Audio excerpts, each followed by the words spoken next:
You're listening to the Spark Radio Network, Internet radio like you've never heard before. Innovation, creativity, and imagination are all said to begin with a spark. So fasten your seatbelt and take the ride of your life and listen for the spark. You are listening to KLRN Radio, where liberty and reason still reign. Hey, this is John Preston, Marine Combat Veteran and Pacific Records recording artist.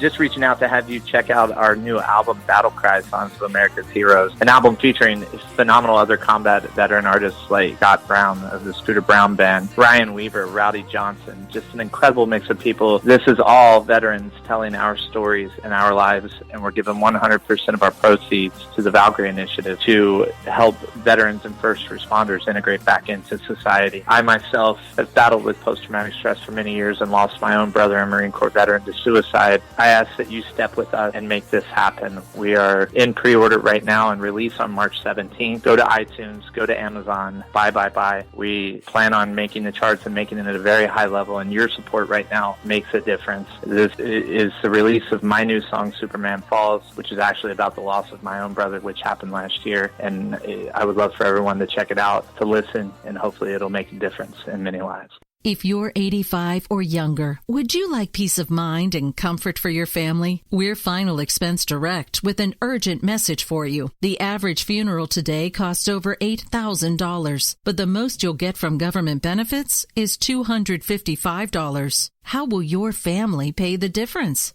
We can help. Our senior plans start as low as just $1 a day and pay up to $30,000 for a funeral and other final expenses. Peace of mind is easy. There's no medical exam. You'll have lifetime coverage, and your plan can't be canceled as long as you pay your premiums. Call now for free information about our senior plans. Answer a few simple questions and receive approval right on the phone. Plus, call right now and we'll give you a discount prescription card for free. Call 800-553-8687. That's 800-553-8687. Again, 800-553-8687.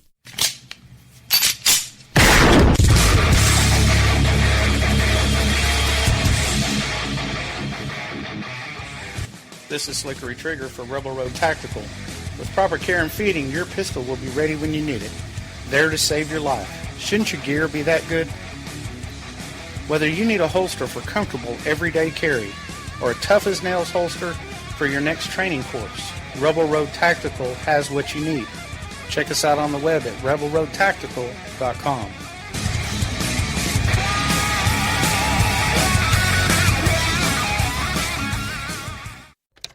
Sometimes riders feel lost, unsure why a passage may not be working. It takes another set of eyes to help us nurture our writing into full maturity. At Black Wolf Editorial Services, we strive to enable writers to develop and grow, offering manuscript critiques and line edits through a mentoring editorial style. We also offer assistance on generating a writer's bio for your websites. Black Wolf Editorial Services, nurturing your writing into maturity. For a full list of services, visit blackwolfeditorial.com. Here's George Foreman with InventHelp. Hi, I'm George Foreman. Do you have an idea for a new product or invention? People ask me all the time, George, how do I get my idea in front of companies? How do I get a patent? What do I do next? Do you have the same questions? I'll tell you like I'll tell them all. Call my friends at InventHelp. Call InventHelp today for free information. InventHelp has been helping inventors for more than 30 years and has sales offices nationwide. InventHelp can submit your invention to companies who are interested in receiving new ideas. If you have an idea and want to try to patent it and submit it to companies, you should call InventHelp today for free information. Listen, I can't guarantee a company will be interested in your idea, but I believe every inventor deserves the opportunity to step into the ring and take their best shot. Put InventHelp in your corner. Get your free inventor's information. Call 1-800-353-6490. That's 1-800-353-6490. Again, 1-800-353-6490. KLRN Radio has advertising rates available. We have rates to fit almost any budget. Contact us at advertising@klrnradio.com.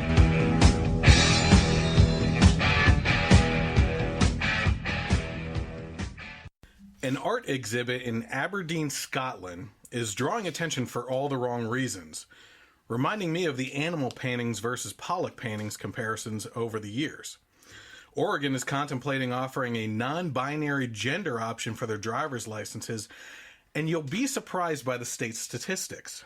Stephen Colbert's audience can't keep up with the ever-changing views of the left and right on FBI Director James Comey as they cheer the announcement by Colbert that Comey has been fired by Trump before having to correct them that it was actually a bad thing. Yeah. A hit conservative TV sitcom that has consistently ranked high in the ratings is being canceled heading into its 7th season, leading some to believe that the network is fed up with the political hit. Elon Musk and his company Tesla are making headlines for the 2nd week in a row on the show with an update on their solar roof and car batteries technology that has many excited, and Microsoft's latest workplace technology demo is creeping out some people. Animal rights activists are furious over a picture that is going viral because of a man posing with one of nature's beasts. But wait until you see why it's making the headlines. But first, we're going to go into some other entertainment news as well. Starting there on the Generation Y Conservative Podcast.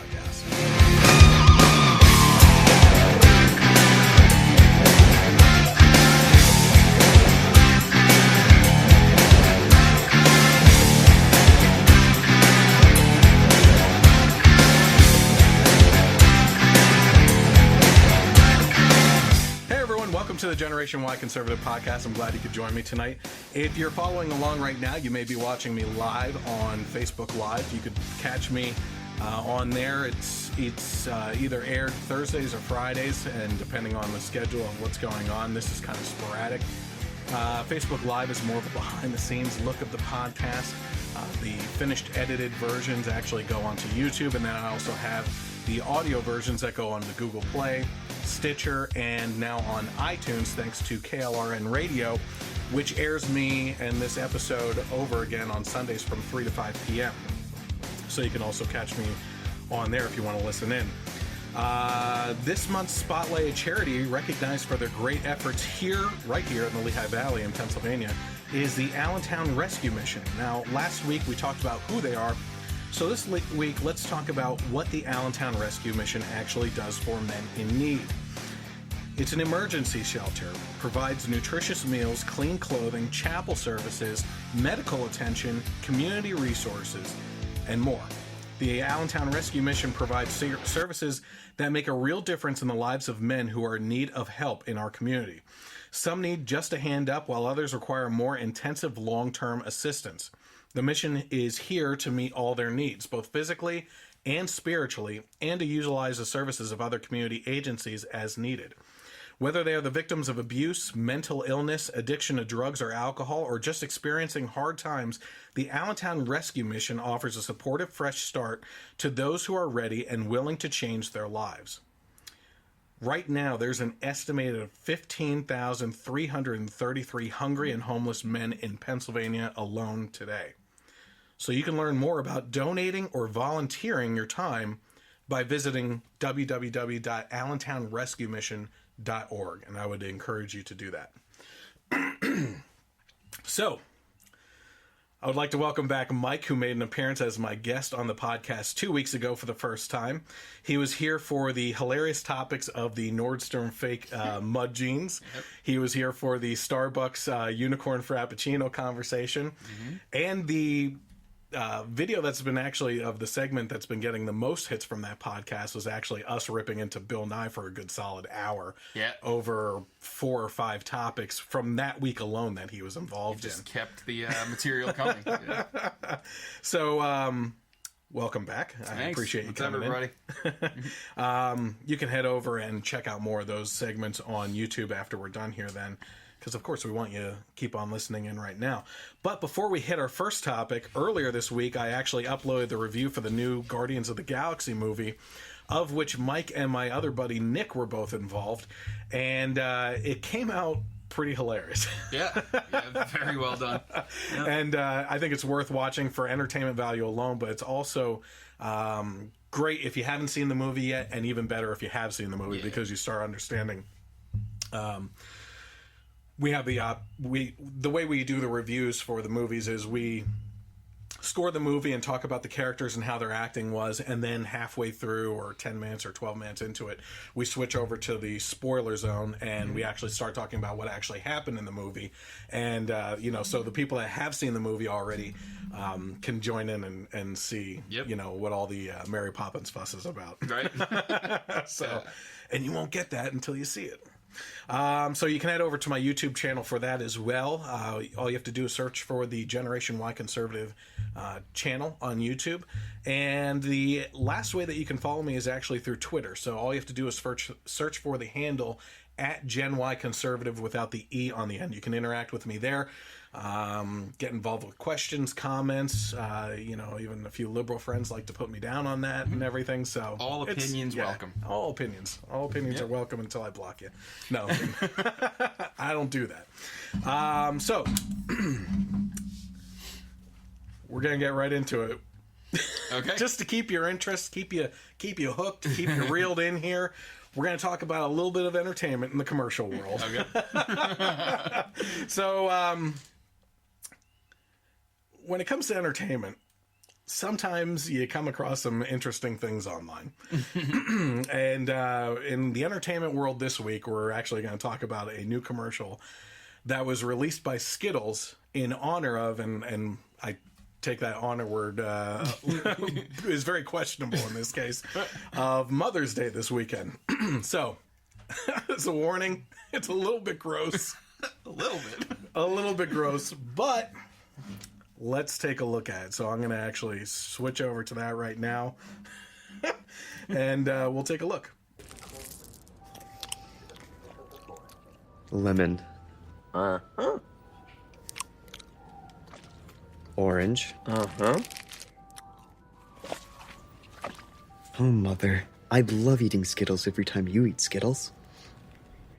I love you eating Skittles every time I eat Skittles. I miss Dad. Cut the rainbow. Taste the rainbow. Happy Mother's Day. Okay. So let's talk about this. So first of all, there's a few funny things I noticed from this commercial. Number one, I showed you and Nick a Skittles commercial in the movie theater before the Guardians of the Galaxy started, and we honestly don't know. Nick seems to think it was someone else that did the commercial, not Skittles, because it is so crude. Oh man. I mean, you think this one's bad. That one was way overboard. But at the same time, here's the thing: when it comes, so I have a marketing background, right? And it's always interesting when you do. There's things that big companies like, okay, let's say Skittles or something like that, does for marketing purposes for the commercial side, right?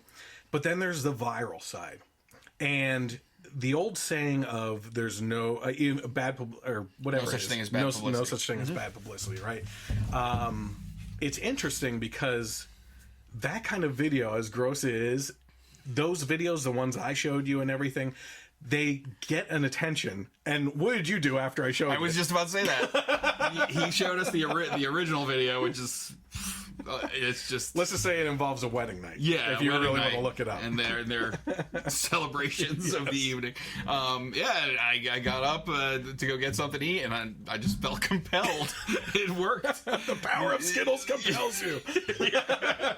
It worked. I got a bag of Skittles, But it's there's different types, and this was pretty gross.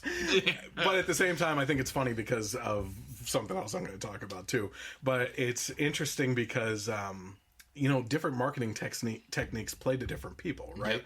And this isn't going to work for a lot of people. But at the same time, there is a twisted group out there that find it pretty funny, right? So, but while I'm sitting here watching, I just had another thought too. It just reminded me of a liberal boy staying at home. Like in a safe space with his mom. You know what I mean? Like he's just sitting there and enjoying his own little alone time at home and you know, in the comfort. It actually reminded me a lot of Pajama Boy. Do you know who Pajama Boy is? No. He when Obamacare launched, the administration or whoever was behind all the marketing that they hired for this type of stuff, there was an ad floating around. I don't know if you remember this, but it was it was so bad. Everybody made fun of it on the right. It was this guy in his 20s, kind of looked like, and this is bad that I don't know this. I know who Sheldon is on The Big Bang Theory, right? Who is Leonard? Yeah. Okay, I do know. Okay. Leonard looked almost exactly like Leonard with the glasses and the kind of like messed up hair just on top and everything, in a flannel onesie, drinking a hot tea, talking about, like, it was just a picture and trying to get people to buy healthcare, right? Yeah. And it was the most liberal picture like you could ever come up with, you know? But I just thought it was pretty funny to go into that. So, you know, we have to take this a little seriously, though. I mean, it's kind of dangerous that they're putting this out there, because it's going to give all those moms that breastfeed kids till they're 9 like a whole new idea. Yes. You know, do I have to let it go? Let me take this a step further. Wasn't there a skit on I think it was in Living Color? Remember that skit where the guy was like permanently attached by his umbilical cord to his mother?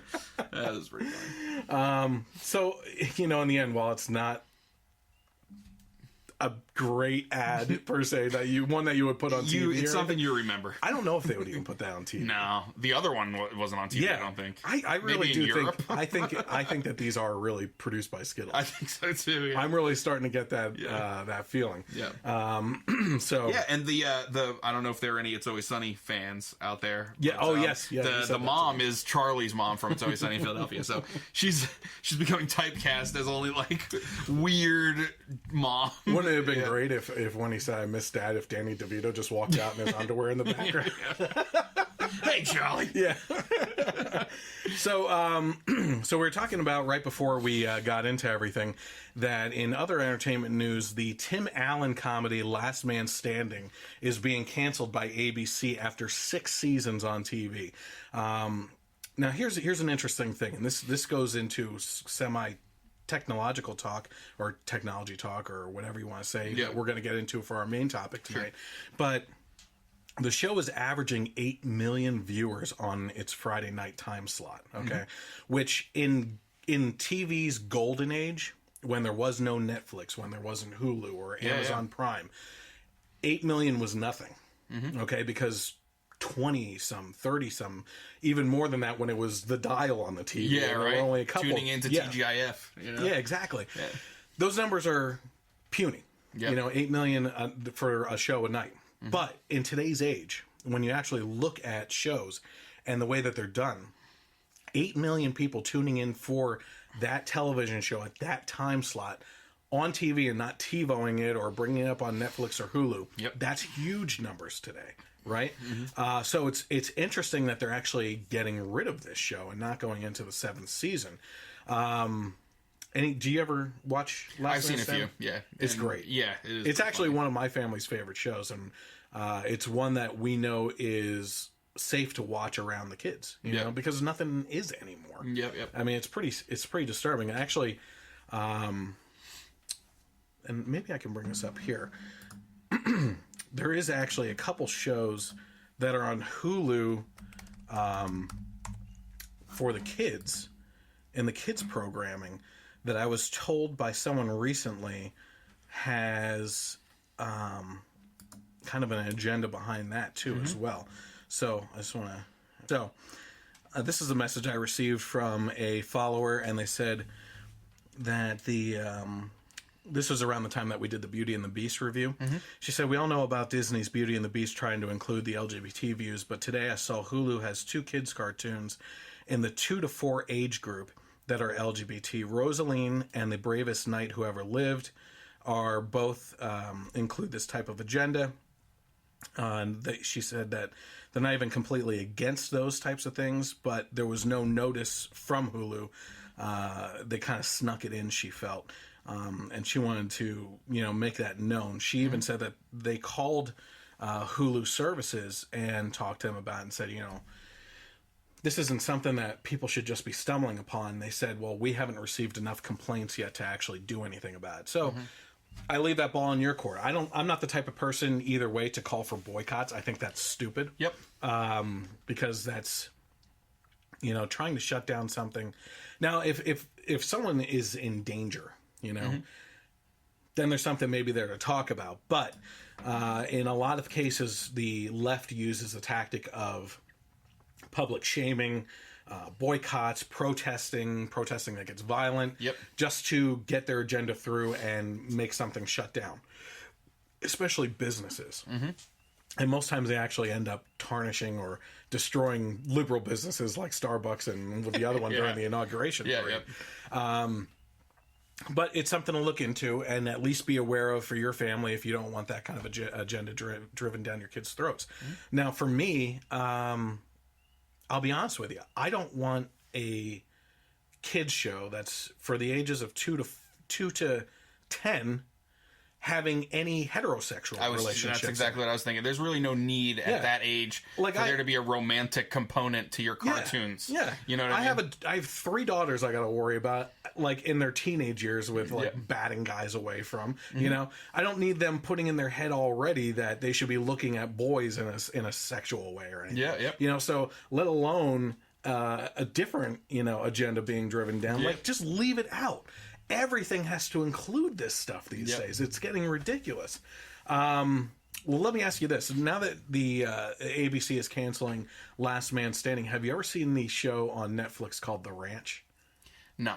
You have to watch that. And if there's two conservative shows that are absolutely hilarious that you have to see if you enjoy that type of entertainment, because, well, let me just get into it. You have to watch Last Man Standing. And you have to watch The Ranch on Netflix, which actually has Ashton Kutcher. Okay. And the other curly-headed guy from that 70s show.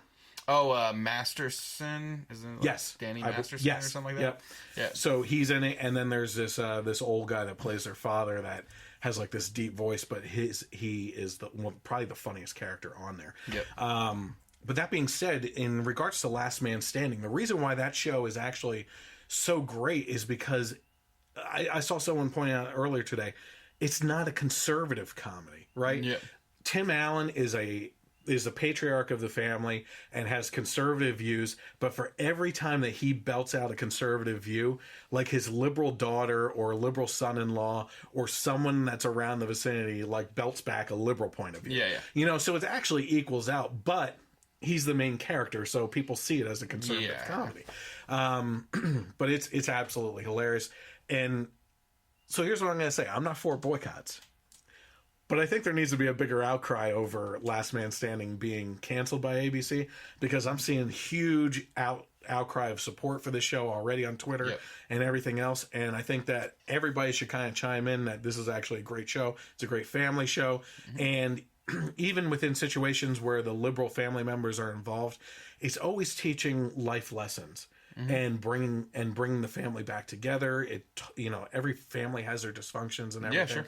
But in the end, they show resolution to it. Yeah, and if there's enough of a response from the people that watch it and their friends and family as they spread it around online and things like that, I mean, shows have been revived after being canceled. Being brought back on Netflix or on Hulu or another network picking it up or things like that. So there's always a chance for that. And then I also think would be remiss not to mention the fact that, he had his appearance on Jimmy Kimmel a couple of months ago and talked about liberal Hollywood.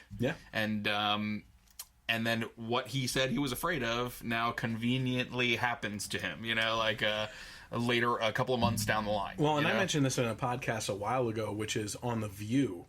Whoopi Goldberg had gotten into a spat over the whole Meryl Streep thing. I believe it was over that. And she was talking about how someone went off on Meryl Streep about, how Hollywood fosters or, takes care of their liberal actors. But the second you step out as a conservative actor, they bombard you and get rid of you. You know, you're blacklisted in Hollywood and everything. And there's actually a group in Hollywood called the Friends of Lincoln. Yeah, I've heard of them. Yeah, or Friends of Abe. Yeah, it's like an underground. It is. They get secret together. Society. Almost. Yeah. And it's conservative actors and actresses that come together and support each other. You know, and actually, you know, get off set and can blow off steam on, you know, conservative issues and everything. But, you know, Whoopi Goldberg was saying that how dare someone compare the struggles of actors and actresses that may be conservative. She said, who was it too? Now I'm having a hard time thinking about it. But she said, you know, to say that conservative actors don't get jobs in Hollywood anymore. She's like, who's that guy?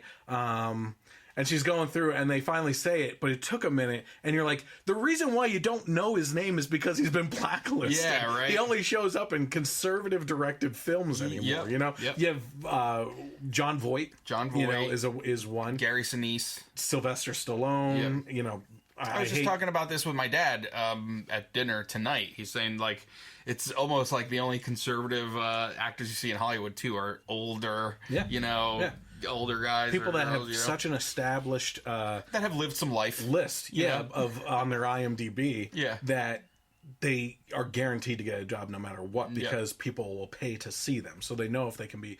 If a director knows or a producer knows if they can put them into a role, they're going to get an audience to bring them in. They're going to make money on that film. But Clint Eastwood, absolutely. Yeah, Clint Eastwood's a big one. So. On the Ranch, though, that's on Netflix. And just to let you know, catch up now, because on June 16th, the third season of that comes out. And I guarantee you, it's a show that you will binge watch. Yep. It is absolutely not one that's family friendly, though. Okay. I'm going to tell you that right now. Yeah, gotcha.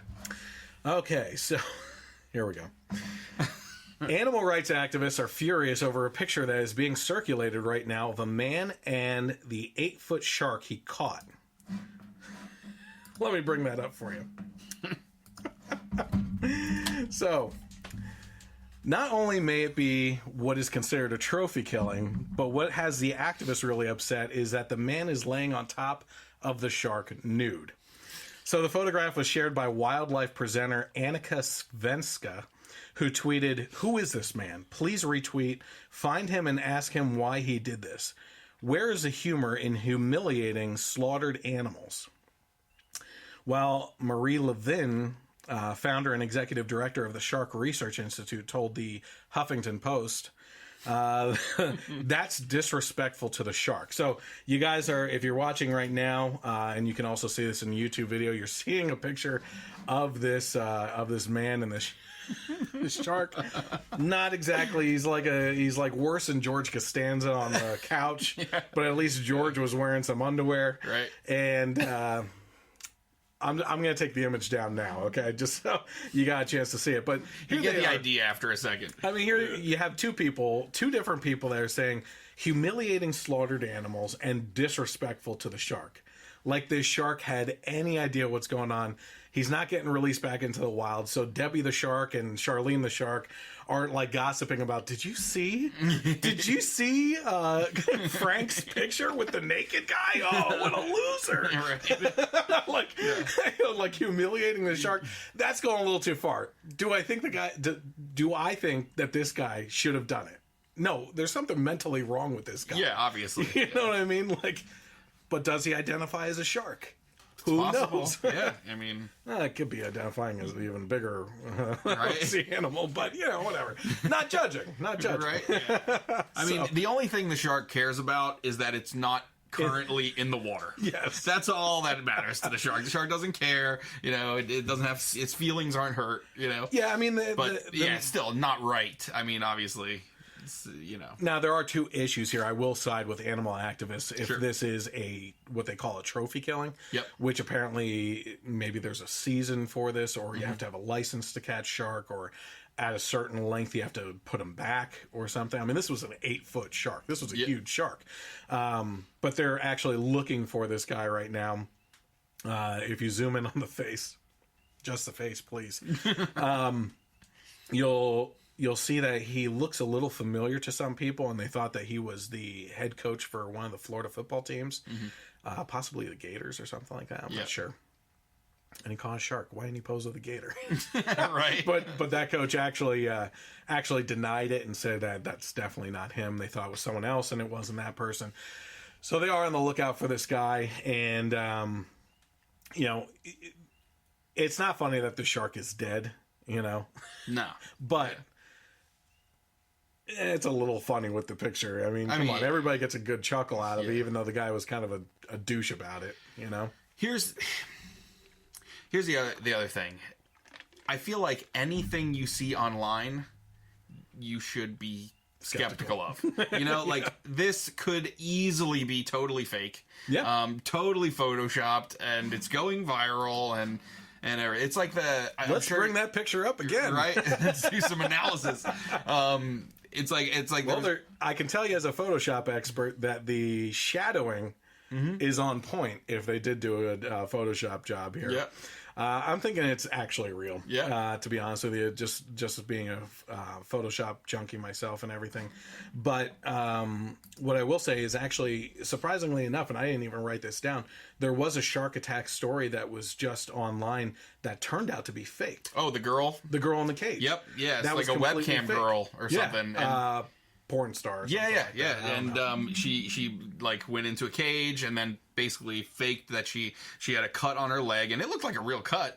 But they were saying that like experts were saying that with the way sharks' teeth are lined up, there would have been other marks, and it turned out to be completely jagged and like cut off. So. Yeah, and so what they're thinking is she might have cut her leg on the cage and then turned it into this thing to try and get it to go viral, and it's a mess. And you know what? We were just watching this Caught on Camera or something that's hosted by Nick Cannon or something. I didn't even know it was on, but we were looking around Hulu. Yeah. And he showed a video of an Australian guy that faked with his girlfriend or something this lightning strike at the beach, like it almost hit her. And they showed how the video production went into it. It got like millions of hits on YouTube and everything. And, there comes a time when we can't believe what we see or hear anymore. I just heard a program that this company is working right now that can imitate the voice of President Obama, President Trump, and Hillary Clinton, and they have a full-blown conversation between them that they just typed out a script and they like read it and everything. Now, the inflection in the voice and everything, and the expression on how they talk, which may be the same thing there. I'm probably just inflection. At least I use the word, you know. But they don't have that down yet, which is that's not too far down the road. Oh man! I mean, these programs. There was also a news story that just came out that robots are now teaching other robots what to do, like. Dangerous territory. Skynet is coming, people. Prepare yourselves. Oh man, it just gets crazy. But sharks. Naked dudes. Like, he should have at least released it during Shark Week, for crying out loud. Yeah, absolutely. When does that roll around? That's summer, right? It's got to be coming soon. Yeah. So let's talk about this one. This is kind of another funny one. In Aberdeen, Scotland, 2 students left a pineapple on an art exhibit table at Aberdeen's Robert Gordon University as a joke, and returned 4 days later to find that it had its own display. So I just posted that picture up there for you too on screen. And I watched a video on that. It's pretty funny. So when the students Gray and Jack came back 4 days later, the food had been proudly put inside a transparent display box, and curators, it appeared, had mistaken it for an actual art piece. Now, what's interesting about this is I'll get to a quote from her coming up, this Natalie Kerr. She's the cultural assistant at the university. She said she doesn't know how it got into its own display case, but that the display case itself, the glass that you put over it, would have taken 3 to 4 people to lift up and put onto it.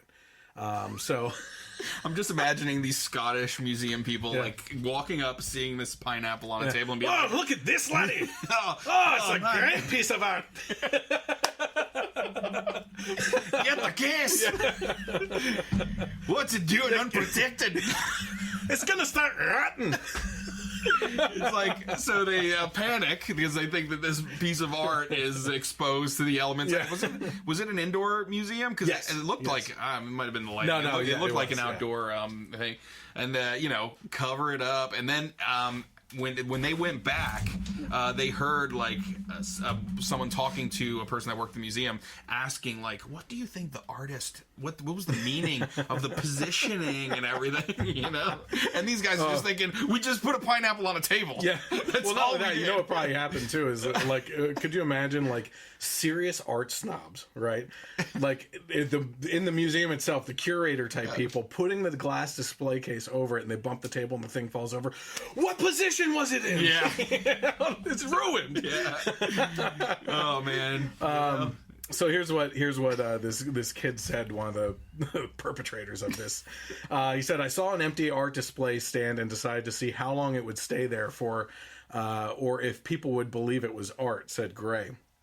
Now, Natalie Kerr, the cultural assistant for the University Art Festival and who organized the display, said the situation was a mystery. Nobody knows who put the pineapple in a box. But here's something interesting, too, that I was thinking about. There's great artists. Okay, I went to my first college I went to was an art school. 2 solid years of just pure art. Yep. I have an art background. Mm-hmm. I'm a graphic designer, but in order to get that degree, I had to do illustration, painting, life drawing, which you want to hope as a student they hire even attractive men to draw, if not attractive women as well. But they hire like Susie, who's been retired for 25 years, and she has an oven mitt on one hand holding a broom. And I swear to you, that's what I had to draw one time. But so I've There's had more all this detail stuff. in surfaces that aren't smooth. Oh yeah, no kidding. They're like, you have 10 minutes to draw this. I'm on the ankle. Yeah, I don't know what to do here. Shout out to Amanda, who took those classes with me and would draw a big X where private parts would go and leave it at that. I thought you were gonna say shout out to Susie. Yeah. If you're still with us. No, she's inside in the kitchen. Oh, okay. Here's what I always find interesting about art, though, is that there are some great artists out there. I have a couple friends that are fantastic artists. Mm-hmm. Like, this one guy I know does oil or watercolor. No, it's actually watercolor. Watercolor paintings that look like photographs. Oh, jeez. Amazing, right? Yep. And I consider that art. Like, that is beautiful things. Expressionist art and everything. Get it. I can't. I'm being attacked by a gnat. Like this stuff. So there was a thing back in the early 2000s, I believe 90s, maybe even earlier than that. Yeah. Do you know who Jackson Pollock is? Yes. Okay, so he literally just took like paintbrushes, dipped them in paint, splattered it all over the stuff, right? Yep. And there was actually a time when I believe it was one of two things or both. They had elephants paint and they had monkeys paint. And then they took those paintings and put them side by side with Jackson Pollock paintings, and art snobs couldn't tell the difference. Yeah. So, that kind of stuff drives me a little nuts, because especially the kind of art that fetches millions of dollars. Yeah, I was just about to say, like, do those paintings look cool? Yeah. Are they worth $1 million? No. No. I mean, you when you take into account the work that goes into it, the talent that goes into it to create a piece of art, just throwing paint at a wall, I don't get it, you know? But the capitalist exactly, that's right, says if there's a market, if someone's willing to pay for it, then that's the right price. Yep, that's the right price. Yep. So it's so funny too that like the liberal art snobs hate capitalism, yet they will be the ones to pay like $3 million for well, and not for only splatter that, paint. Listen, I take issue with, it's tough because I got into a kind of heated battle recently over Trump wanting to cut the arts, basically. And specifically, it was the federal funding for arts programs. It was all tied into the federal funding for PBS and NPR, right? Now, I said that I supported this cutting, not realizing that those were all lumped in together. Yep. And I just support the defunding of NPR and PBS. And the reason for that is because do you know how much money... I do. The CEOs make? Well, not only that. Well, okay, that's a liberal argument, though. I hate when people say, "Oh, the CEO makes so much. Why isn't the average worker?" Well, that's because that's what they were willing to pay him. Yeah. You know, and then the other thing is the Sesame Street studios, like the toys and everything, they make millions of dollars. That's what I was just going to say. They the make product. Oh my God! Yeah, they don't need federal funding to put on a show. Yeah. And then they also made the deal with HBO. They got to be getting paid from HBO, which is a private. It's not a government. Subsidy. Entity. So it's like I think it was like I saw a story on it. And I posted it too, and it's Sesame Workshops. Right, and just Elmo toys alone. Yeah, like why are they asking me? And the other thing with NPR is, this is public radio, but it's all liberal bent. Okay, mm-hmm. I've never heard a conservative voice on NPR. Yeah, and when you look at conservative radio, the reason why conservative radio can exist is because they sell advertising. Mm-hmm. Okay. The advertisers buy into conservative radio because they know that the conservative audience is loyal to the products that are placed on conservative radio or channels, right? Mm. And that's statistically proven through hard numbers of how much they spend on those ads and what they get in return, especially when something is mentioned like go to... for instance, I forget what he pushes for Rush Limbaugh, but let's just say it's Casper mattress. I know that's a big one for conservative radio. But if he said go to Casper.com/Rush, well, that's going to track you directly to that you came in because of Rush, right? So they can actually track that stuff or enter the promo code Rush or something like that. So they can track that stuff and they can see those numbers. NPR is federally subsidized, pushing liberal agenda. Yep. And we have no say over what our tax dollars are going to or what kind of programming we want to hear.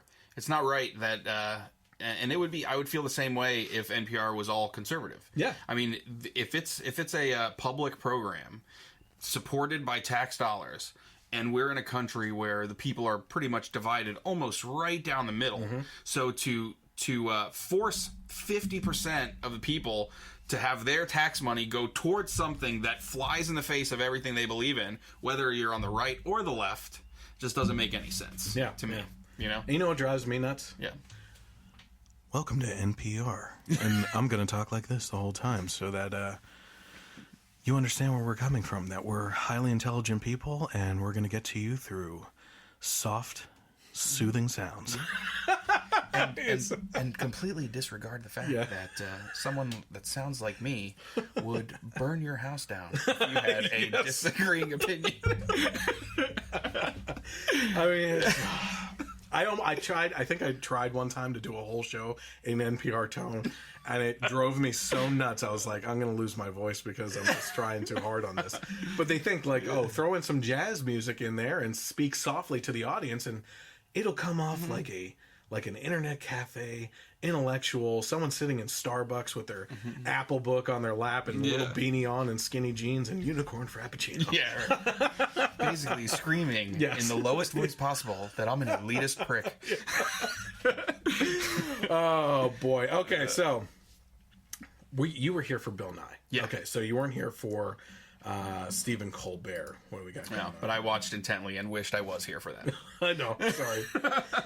Can't have everybody here all the time, you know? So Stephen Colbert was in my topics again tonight for his rant against Trump firing FBI Director James Comey. But this story has more to do with Colbert's audience and their reaction than anything else. So let's take a look at the clip from Colbert the other night. Huge story that broke just minutes ago, like less than 10 minutes ago. FBI Director James Comey has just been fired by Donald Trump. Wow. Huge Donald Trump fans here tonight. That shows no gratitude at all. Man. I mean, did Trump forget about the Hillary emails that Comey talked about? I mean, thanks for the presidency, Jimmy. Now don't let the door hit you where the Electoral College split you.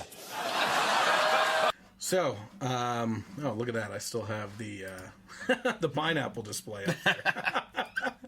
So here we had Stephen Colbert talking to his audience, and you can see right in the beginning when Colbert said that Trump was firing Comey, that his audience starts applauding, and Colbert has to think and act on his toes to get them to turn around their reaction, right? And that's because the average watcher of Colbert and The Daily Show rely on being force-fed these opinions from the host to know how they feel about politics, you know? I think you wanted to go off of that with something. Yeah, I mean, basically, he forgot to tell the audience what to think before, you know, wait for the applause sign. Yes. If there's no sign, do not applause. What is wrong with you people? And the other point is that when you really get down and you're honest with a liberal, right? Millennial liberal. I'll put it that way, okay? Because I don't want to rip into all liberals because some of them actually get their news sources from other places. But a lot of these kids get their news sources from The Daily Show and Colbert, right? And then they'll turn around and say that's because we don't trust the mainstream media. Just like a person on the right, like we would say, right? But The Daily Show is based around comedy. It has comedy writers for it and everything. Even Colbert is supposed to be comedy, even though he was tanking in the ratings until he started ripping on Trump. Then he shot up, and, you know, that's a business decision. Okay, this worked. Keep on taking digs right at Trump and be bitter about it. Because that's what he's doing. He's playing the same long game that both Trump and Clinton did in the primaries and then in the general election, which was feed on the people's hate. Right? Now, interestingly enough, when we went out for the movie review, right, and I was talking to my liberal friend, I said, you know, you might be interested in tuning into my podcast because I rip into Trump just as much as I rip into the liberal politicians and everything as well. I actually have been taking a more and more libertarian stance every day that passes. And he's like, oh, as long as it's not based in hate. I hate things based in hate. I said, well, funny you should say that because, you know, what did you think about Colbert the other night ripping into Trump and what he said? Oh, it was hilarious. I said, but it was based in hate. Yeah, but that's what I want to hear. Well, don't be a freaking hypocrite then. You just don't want to hear hate on the other side coming towards your side. You know? And I love the guy. You know, I love all my friends. I really do. Like, I have serious love for my friends. But there comes a time when you have to be called out on it, and he's still not getting it. You know what I mean? But it was, it's a telling sign. It really is when you have these open conversations and you actually have one with an honest person on the other side, whether that's a liberal having an honest conversation with a conservative or the other way around. Because if you can just lay it out on the table the way it is that you feel, hey, we got to start somewhere. You know? Absolutely. But in regards to not knowing where to stand on Comey, a lot on the right fall victim to the same stupidity as well by relying on Trump for how to feel about James Comey. Right? So what have we seen since the general election? We saw James Comey in the final days of the election come out and say, we're reopening the investigation into Hillary Clinton's emails and what was on her server and everything. Yeah, like late October. And they blamed Hillary's loss on him. Did that have something to do with it? I think it did. I'm going to be honest with you. I think that there were a lot of people that were sitting on the fence that thought, I'm voting between the lesser of two evils here, and there's not much lesser. You know what I mean? And then this comes out, and they're like, the scales have tilted in a certain direction. You know, we're going to go this way for now. Well, you know, maybe that did have a big part in playing into what happened there and everything. But after that happened, then he started looking into the Trump and what the ties to Russia were and everything. And then, you know, the right went from loving Comey and the left hating him to the left loving him and the right hating him. There was another flip recently because of something that happened. And now, because he got fired, Stephen Colbert's audience didn't know how to react because they didn't know what page to be on. You know, he had just opened an investigation again into the ties to Russia with Trump. So Colbert was like, well, this is horrible because he's getting fired right in the middle of this investigation. He was our new guy again. Here's the problem. And then I'll open up to you. I know I'm rambling on here and everything. But when it comes to Comey or any FBI director, we need someone who is apolitical. Right? And it can't be someone that's controversially one way or the other. It can't be controversial at all. To be honest with you, the FBI director should be one of those people that you don't know who they are. Yeah. Honestly. You know, you may see him in a testimony or a hearing or congressional hearing or something like that. But other than that, basically disappears off the news and everything, because you don't want to have someone that looks like they're leaning one way or the other, because you're going to end up in situations like this. And then it also influences their decisions as well. You know, if they're feeling pressure from one side, they might feel like they have to accommodate to that side. To then kind of like basically get some pressure off their backs to protect their jobs, which doesn't always work out too well. Especially when you could be fired at any time. That's it. You gotta go, boy. But you know, and the Russia investigation doesn't go away. You know, whoever comes in, it's still there and it's still ongoing. And there has been, I mean, if Hillary won, he would have been fired on day one. For sure. Like, I would bet my life on it. You know, so he was already, and maybe it's because he's been kind of thrust into this limelight that you said he probably shouldn't be in anyway. That's just kind of making the job difficult to do properly, you know, without feeling pressure from either side.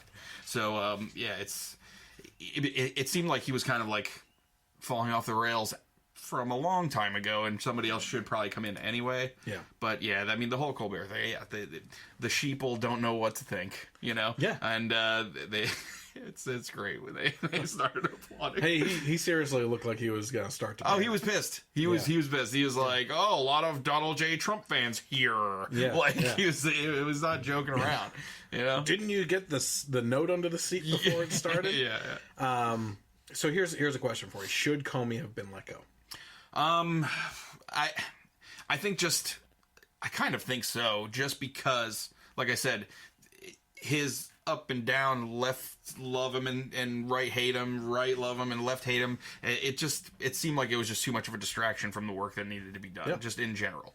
The Russia investigation is not going away. Whoever comes in will continue on. Now, you know, the director is appointed by the president, so he's going to hire...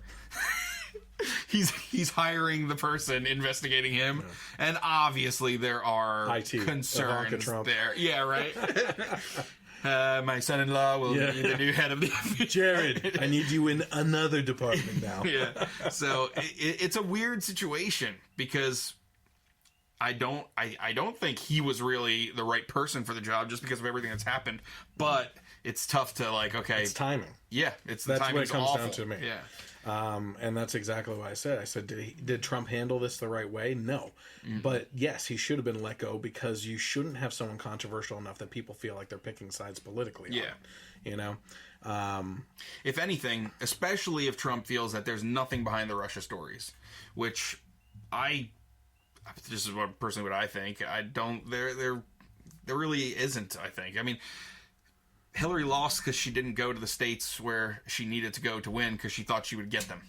You know, it's not a lot more than that. Well, a lot more than that. But that's like I feel like that's the biggest thing. I mean, she thought that these certain states were in the bag, and she didn't go to them. You know, and she didn't realize the frustration from the people that live in those states with how they felt they've been treated by the previous administration. So, I mean, the whole Russia thing and leaking emails, the other thing that kind of drives me nuts about that is, like, you have to take the content of the emails into account, you know? As if you don't want your election, is it right to sabotage an election or a campaign? No, it's not. But if you don't want your campaign to be sabotaged, then don't do shady stuff. You know? Actually, great conversation right there. You just broke into something there. So Brant, who's been on the podcast before, we had a conversation with an extremely liberal person out in public. Okay. Very nice person. Very great conversation. Very friendly back and forth.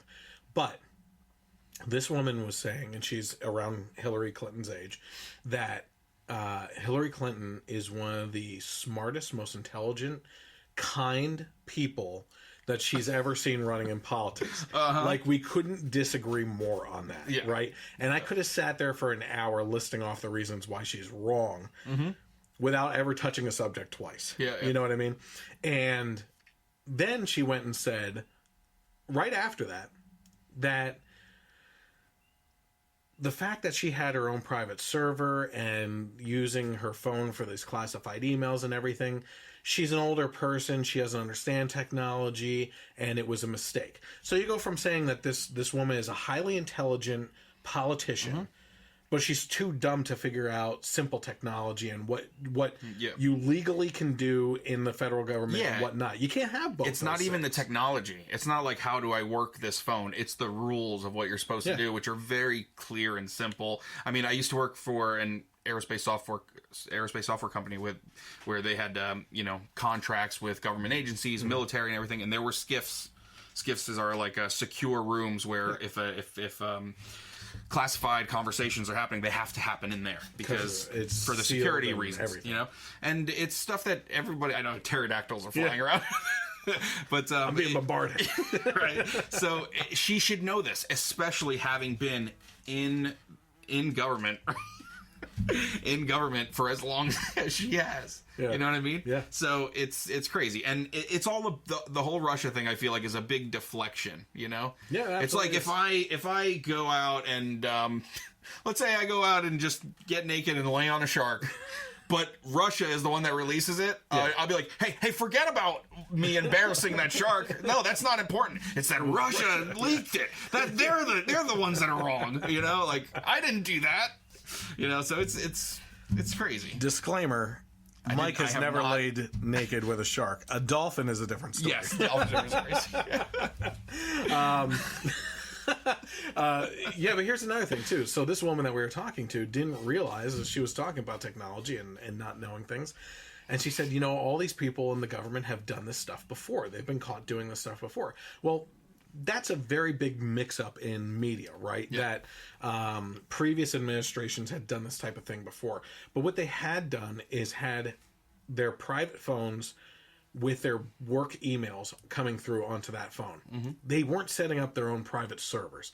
That's like taking stuff to a whole new level. I'm sorry, that's a lot bigger than just getting work emails or classified emails on your phone. You have a private freaking server. Yeah. Like, that's not something that... In your basement. How did someone get a private server into my house? I don't know how that just showed up magically. I don't understand technology. Yeah.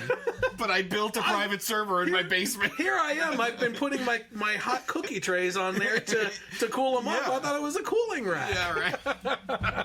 But then on top of that, I said to her, did you know that Hillary Clinton, as Secretary of State, told a group of people in the State Department to take electronics from laptops to tablets to phones and other equipment down into the basement and literally smash them with hammers because they had information on them. And she looked at me and she said, well,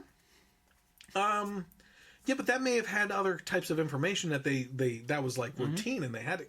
I'm like, come on. The length at which these people will go through to like stretch to defend people. Here's another thing I have to say about defending people. Like, I hate defending Trump. I really do.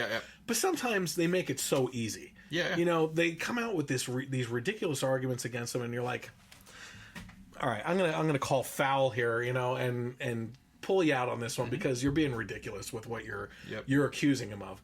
Because the way that the left defended Obama and propped him up, that he had so much swagger. They prop these people up. There's people on the right that are doing it to Trump right now. There's people on the left that did it to Obama. These are not gods. These are not kings. These are not people that you bow down and worship. Politics is literally public servants. Right?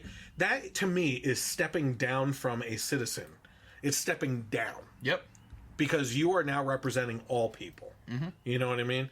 And I think that we've gotten so far away from... To be honest with you, I think that's what has led to a celebrity being a president. Because we idolize these people. And it's disgusting. Like, I'm never going to sit there and swoon over a president. It's a disgusting behavior, and I think it's leading society in the wrong direction. Yeah, especially at the time the swooning is happening, right? Before they get into office and do anything. While they're in office, and it's like half the country hates someone.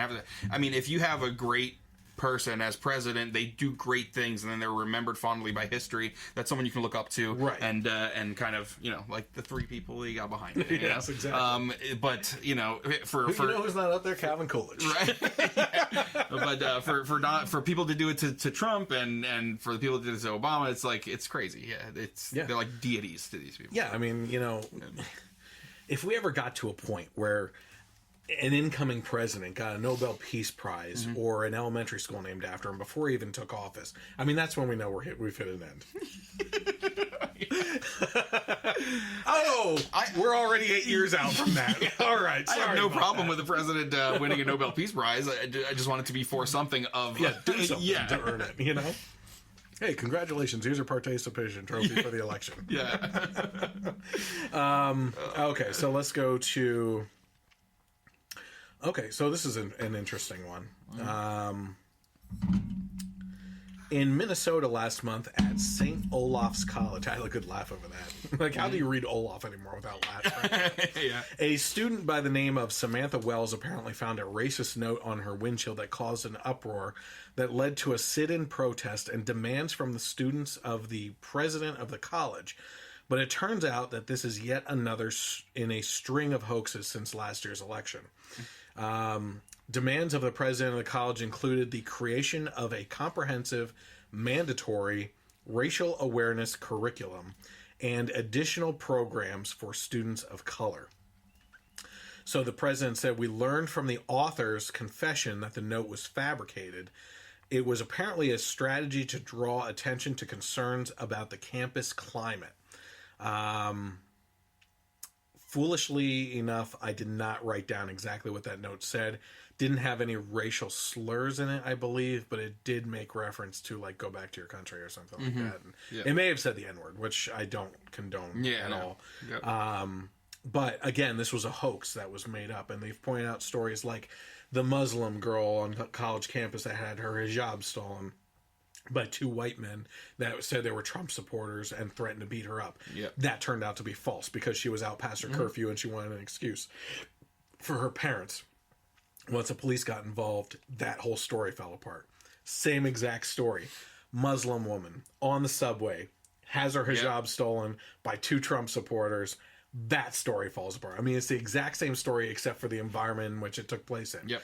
Like, all these things since the election took place to try and push this idea that there's like this mass like uncovering of hatred now, that by electing Trump the right can be openly racist and hateful and just mean-spirited on everything. Are there those people? Sure. As a matter of fact, I posted a video just this morning of this guy at the beach who was yelling at an Arab family for just being there. It seems. Yep. Now, again, one of the things I posted in this was that I don't know, the camera starts rolling at a certain time, so again, you always have to be skeptical on what happens on the internet.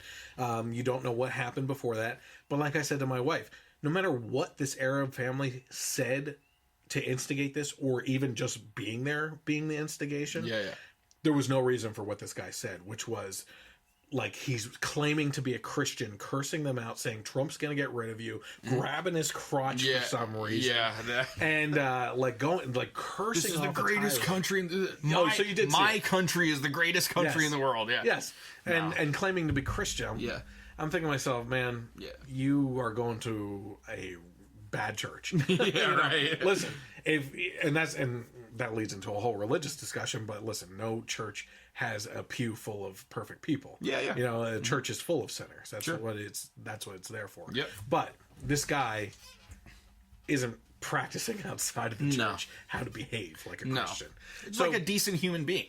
You know, like just someone who is just putting good things out there. You know, like, and it's. But for me, I'm a Christian. I'm very involved with the church. We were just discussing tonight that, you know, we go to church on Sundays, but we're there 4 other days out of the week too at the church.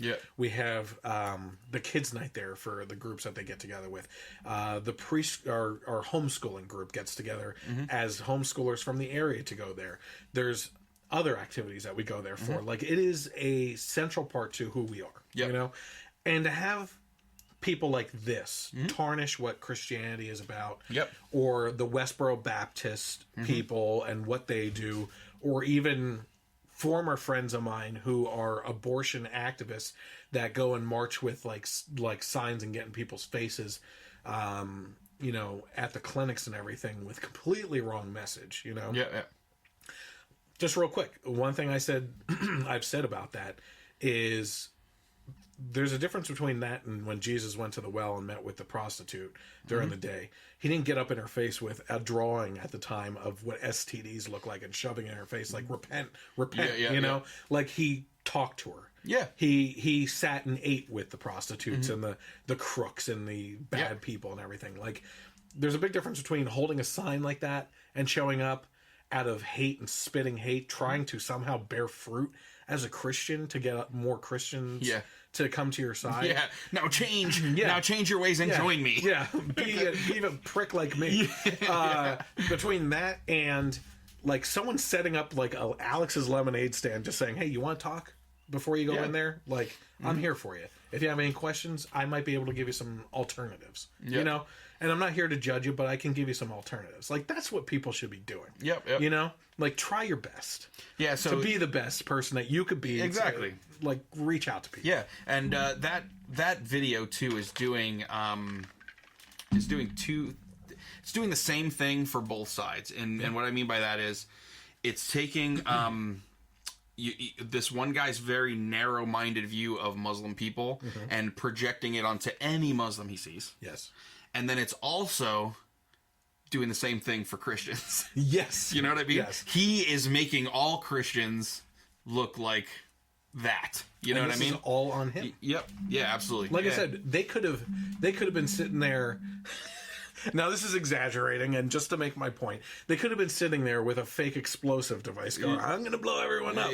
And he starts going off of that. Still not okay with what he said. No, not at all. Like, it was completely off the wall ridiculous. It's one thing, too, that both like the left and the right have a problem with is taking the higher ground, you know? Yes. And, you know, that old thing we were all taught where two wrongs don't make a right, you know? Yep. And it's just, you know, it's happening... I feel like it's happening simultaneously in that video to him, and he's doing the same thing to another group of people that aren't doing anything wrong. Just he was arrested, with his family. And I'm kind of glad for that. Did you see his mugshot? He's like crying. He's like it's goofy because he deserves it. Yeah, it's goofy. It's pretty funny. Apparently, I don't know if you heard this, but he was like extremely intoxicated. No. Yeah, right? Yeah, I don't know if you noticed that, but he was very drunk. So then I don't think that being intoxicated is an excuse for your behavior. No, you know, not at all. But it also does make you do stupid things that you probably would not. You might feel inside, but you wouldn't do otherwise, you know. So I feel like pausing it right here, but that's none of my business. And apparently, the family, they were at the same hotel, and the family, like, he was let out on bail or whatever, and they saw him at the hotel, and they got all pissed at the hotel. How can you let him in here? We don't feel safe. And the hotel's like, well, this happened outside of the hotel. So there's like this whole other backstory. You know? Like, it's crazy. People be crazy. Yeah, buffoons getting famous on the internet. Okay, so let's jump all the way over to the other side of the United States. Oregon may offer non-binary as a gender option on driver's licenses. So the state of Oregon is considering allowing people to identify as a gender other than male or female on a driver's license. So instead of the typical F or M options, a license of a non-binary person who does not identify with either gender would have an X in the sex section. Is that right? Sex section? I should say gender section. Who knows? That was straight out. Who knows now what anything is anymore? That was straight out of the article. Yeah. So, you know.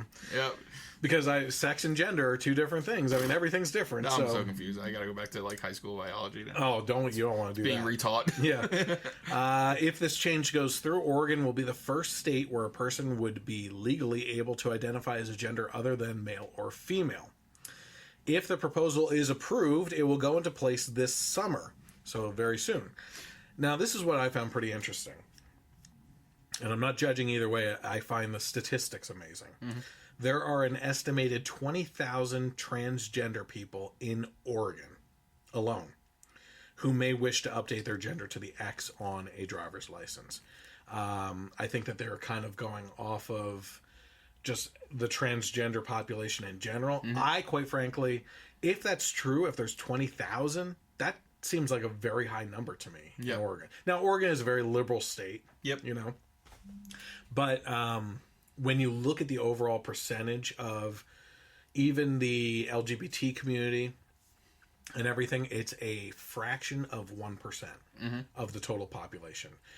You would think by the media and the TV shows and everything that it's like 80%. Yeah. You know what I mean? Which, again, I'm not judging in that type of way because the libertarian in me says, yep, I don't care. That's how I... You know what I mean? I don't care what you do with your private life as long as it doesn't affect me. Yep. But I do find that number very high, and I find that interesting. Any thoughts on that at all, or the license situation? Well, the only thing I'm thinking is, no matter what number it is, it might even be, if it's accurate, it might even be more than that, because you figure there are people that aren't out with how they identify, I guess.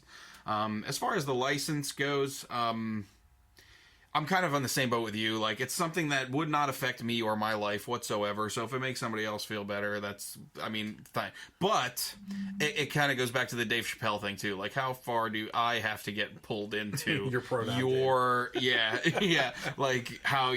So it drives me nuts to feel like I would be somehow like insensitive or, I don't even know what the word is, sexist, bigoted, whatever. If I am looking at what it... Let's spin the wheel.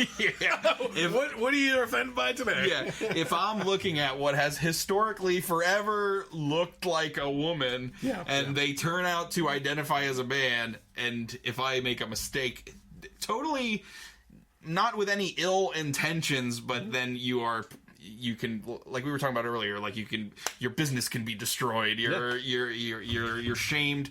I mean, they talk about like body shaming and stuff like that you are shamed online, and so it's a weird thing for me, because if it really was just like, hey, this is my thing, I'm not bothering anybody, I don't expect you live your life, I'll live mine, we can talk and get along and everything, that'd be one thing. But they I even feel weird saying they, like we're some like kind of against each other, but no, they would prefer that you use they. Oh yeah, okay, all right. So I'm happily using they because it's not he or she or Z or Z, zim, this. What is the Superman's big villain? Lex Luthor? No, General Zod. He's you don't know. He's a person. Don't say he. You don't know. Zod is Zer. Yeah. Zerzod. I just nerd exploded his head. So yeah, it's not it. I feel like it hasn't just been now I'm living my life, you live yours, everybody's getting along. It's I'm living my life, and you need to accept my life and change your life to fit my lifestyle. You know what I mean? Let's drill into that, because not many people would see the driver's license situation getting that involved. Like, how does that affect my life? Well, let's get into that, because I don't think people are actually thinking about that, which is, what is the purpose of a driver's license? Yeah. Not that you, like, why isn't it just a piece of paper that says that you can drive? So go ahead. Why would you have a driver's license? That would be the only thing. I mean, it's also used as identification for certain things. Okay, so let's dig deeper into that, because that's exactly where I'm going. In regards to gender, and you're trying to identify someone, right? Like, this little card is supposed to be able to pinpoint basically someone by, if let's say a transgender person goes in to a movie theater, or I'm sorry, not a movie theater, like through airport security, right? And they have this card that, like, all the information is just mismatched, and the picture doesn't match the person and everything. Like, that sets up a lot of confusion and issues with identification purposes, right? And now you're not really properly, like, honestly, that's a movie setup right there, right? Because someone could go through and identify as one thing and then just pull off a wig and have their, whatever hanging out and like in the airport security pat down, and Yeah. they get away with something. That's a perfect plot right there. Yeah. You know what I mean? But the fact is that, like, I believe that identification. I don't believe in this non-binary nonsense. Like, I can follow you to you feeling like you're the opposite gender. I don't agree with that, and I have my own opinions on it. But if you're going to do that, then if you're a man identifying as a woman, then it should say female on that driver's license. You know? And the opposite way, too. Putting an X there, like, what the heck does that even... What is that doing for the identification card? What is the purpose when you drive down into an identification card that you would even need that gender put on there? And that's where it's going to get really confusing and why it's necessary to be one or the other, I believe. Yeah, I agree. And that's not spitting hate. Yeah, no. Like, it's a serious legal question, especially in regards to getting pulled over or any searches or putting out a manhunt for a person based on a driver's license or anything else that they have. Yep. I think it's a serious question. And not agreeing with something or not understanding something, it does not mean you hate that something. You know what I mean? But yeah, if you were born a male and you feel like a female, then you would, on your license, you would put female. Yes. Like it's almost like I need something else to rebel against. So now I'm going to rebel against biology. Completely. You know what? I have 2 eyes, but I have 3 eyes. Yeah. It doesn't matter that there are only 2 there. In my heart, there are 3 there. Well, and it comes back to this question. So, there's a... what was the news story that just came out? There was a news story of... Okay, here's what it was. There was just a news story, and it was making the rounds a little bit. I saw it at a couple different places. This guy, spent tens of thousands of dollars to become... I can't say look like, because now he is. Yeah. He's not in a costume. This is what he is. Genderless alien from, like, outer space alien. Yep. Have you seen this guy's pictures? Yeah. Okay. Take that in mind. Not this guy's pictures. This genderless alien. Yeah. Genderless alien. Yep. You have him. Or you have Zod. You have Zod. Zerzod. You have the... was it a woman or a man that turned into a reptile? They had their ears surgically removed. Oh yeah, forked tongue. Yep. Like sharpened teeth. Yes, like this stuff. They are in tattooed scales, right? Mm-hmm. They're a lizard. Yep. You have the woman that was turned into a cat through cosmetic surgery and modifications, right? Yep. You have the guy, the 60-some-year-old guy up in Canada that now identifies as a 6-year-old girl. Yeah, we talked about that was adopted by parents and everything. You have this craze over in the UK where people are dressing up in dog costumes and have like this fantasy that they're living out of being a pet, and their lovers will walk them around by a leash and feed them out of a dog bowl with regular human food or maybe in some cases dog food. Right? I mean, if you're committed, it's dog food. Yeah. I mean, don't be a poser. I'm calling BS if it's real food. If it's human I'm throwing food. a red flag here. Yeah. But all this stuff is happening, and again, this comes down to legal questions for me, right? Again, you want to be a reptile or a genderless Zerzod? Like, that's on you. Yeah. You know, I mean, whatever the heck you want to do, and at this point, I'm not even shocked anymore by things. Yeah. You know, like, it gets to be Dave Chappelle again. Yeah. Because he's perfect, spot on with his comedy. He was talking about how when the space shuttle exploded, that was a big deal. People had to go home from school. But now it's school shooting after school shooting, and this happened and that happened. We're so numb to all these news stories. And you're not even waiting till the 6 o'clock news to see it. It's like on your phone, instantly right you know what's going on. So we've become so numb as a society to all these things. Like when I pulled up the picture of the reptile person the first time, I'm like, what is going on? Now I'm seeing Zerzod, and I'm like, Yep. Kind of the next logical step. Yeah. I mean, this was bound to happen. Mm-hmm. I'm not surprised anymore. I'm surprised it took this long. Yeah, I know. Where have you been, Zerzad? He's loving it. I'm just going to hit him with Zerzad all the time. Such a ridiculous So, you know, it's just... I don't even know what to say about this stuff anymore. Oh, the legal implications of that kind of stuff, right? Mm-hmm. Which is... The 60-year-old that identifies as a 6-year-old, do they have to pay taxes? Probably not, because how are you really going to go after it? Interesting conversation I had, again, actually, when you stepped out for your Skittles, you sick freak. After watching my Skittles commercial. I had a conversation Don't be a hateful anti-Skittles person.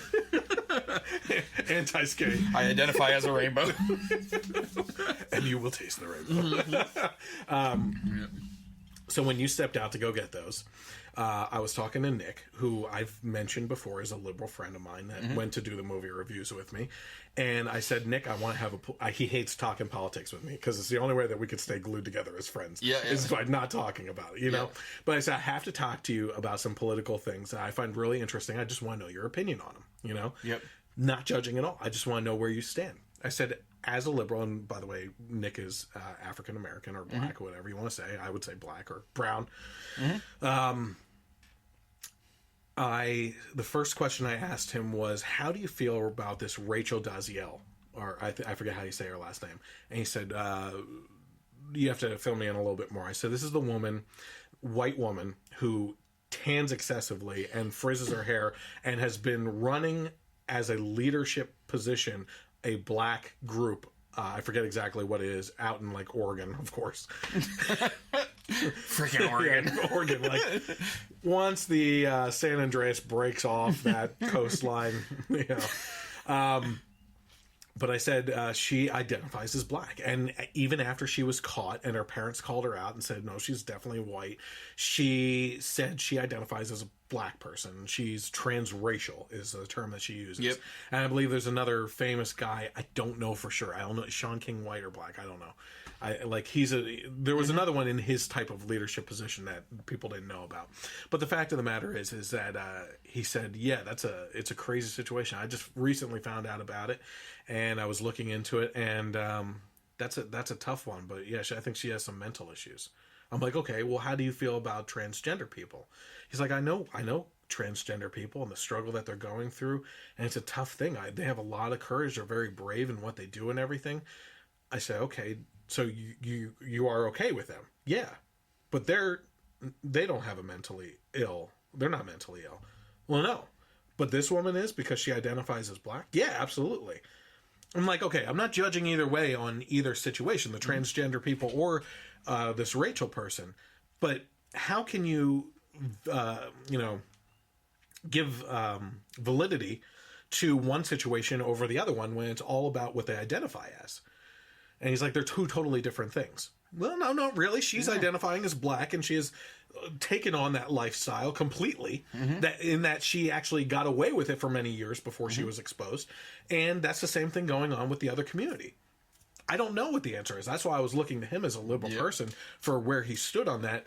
And he is conflicted on that. And not that he's confused. Yeah. He seriously thinks that there's a completely different situation and that Rachel Daziel is wrong. Right? Forget it. It's a beat. It's huge. So I would even argue that I'm not saying that the transgender person has a mental illness. Almost got it. But if you believe that they do not, then absolutely Rachel does whatever. Yeah. Does not either. Rachel does not either. Yeah, Rachel does not either. Because not gonna work here anymore. That was an Office Space reference, not something else.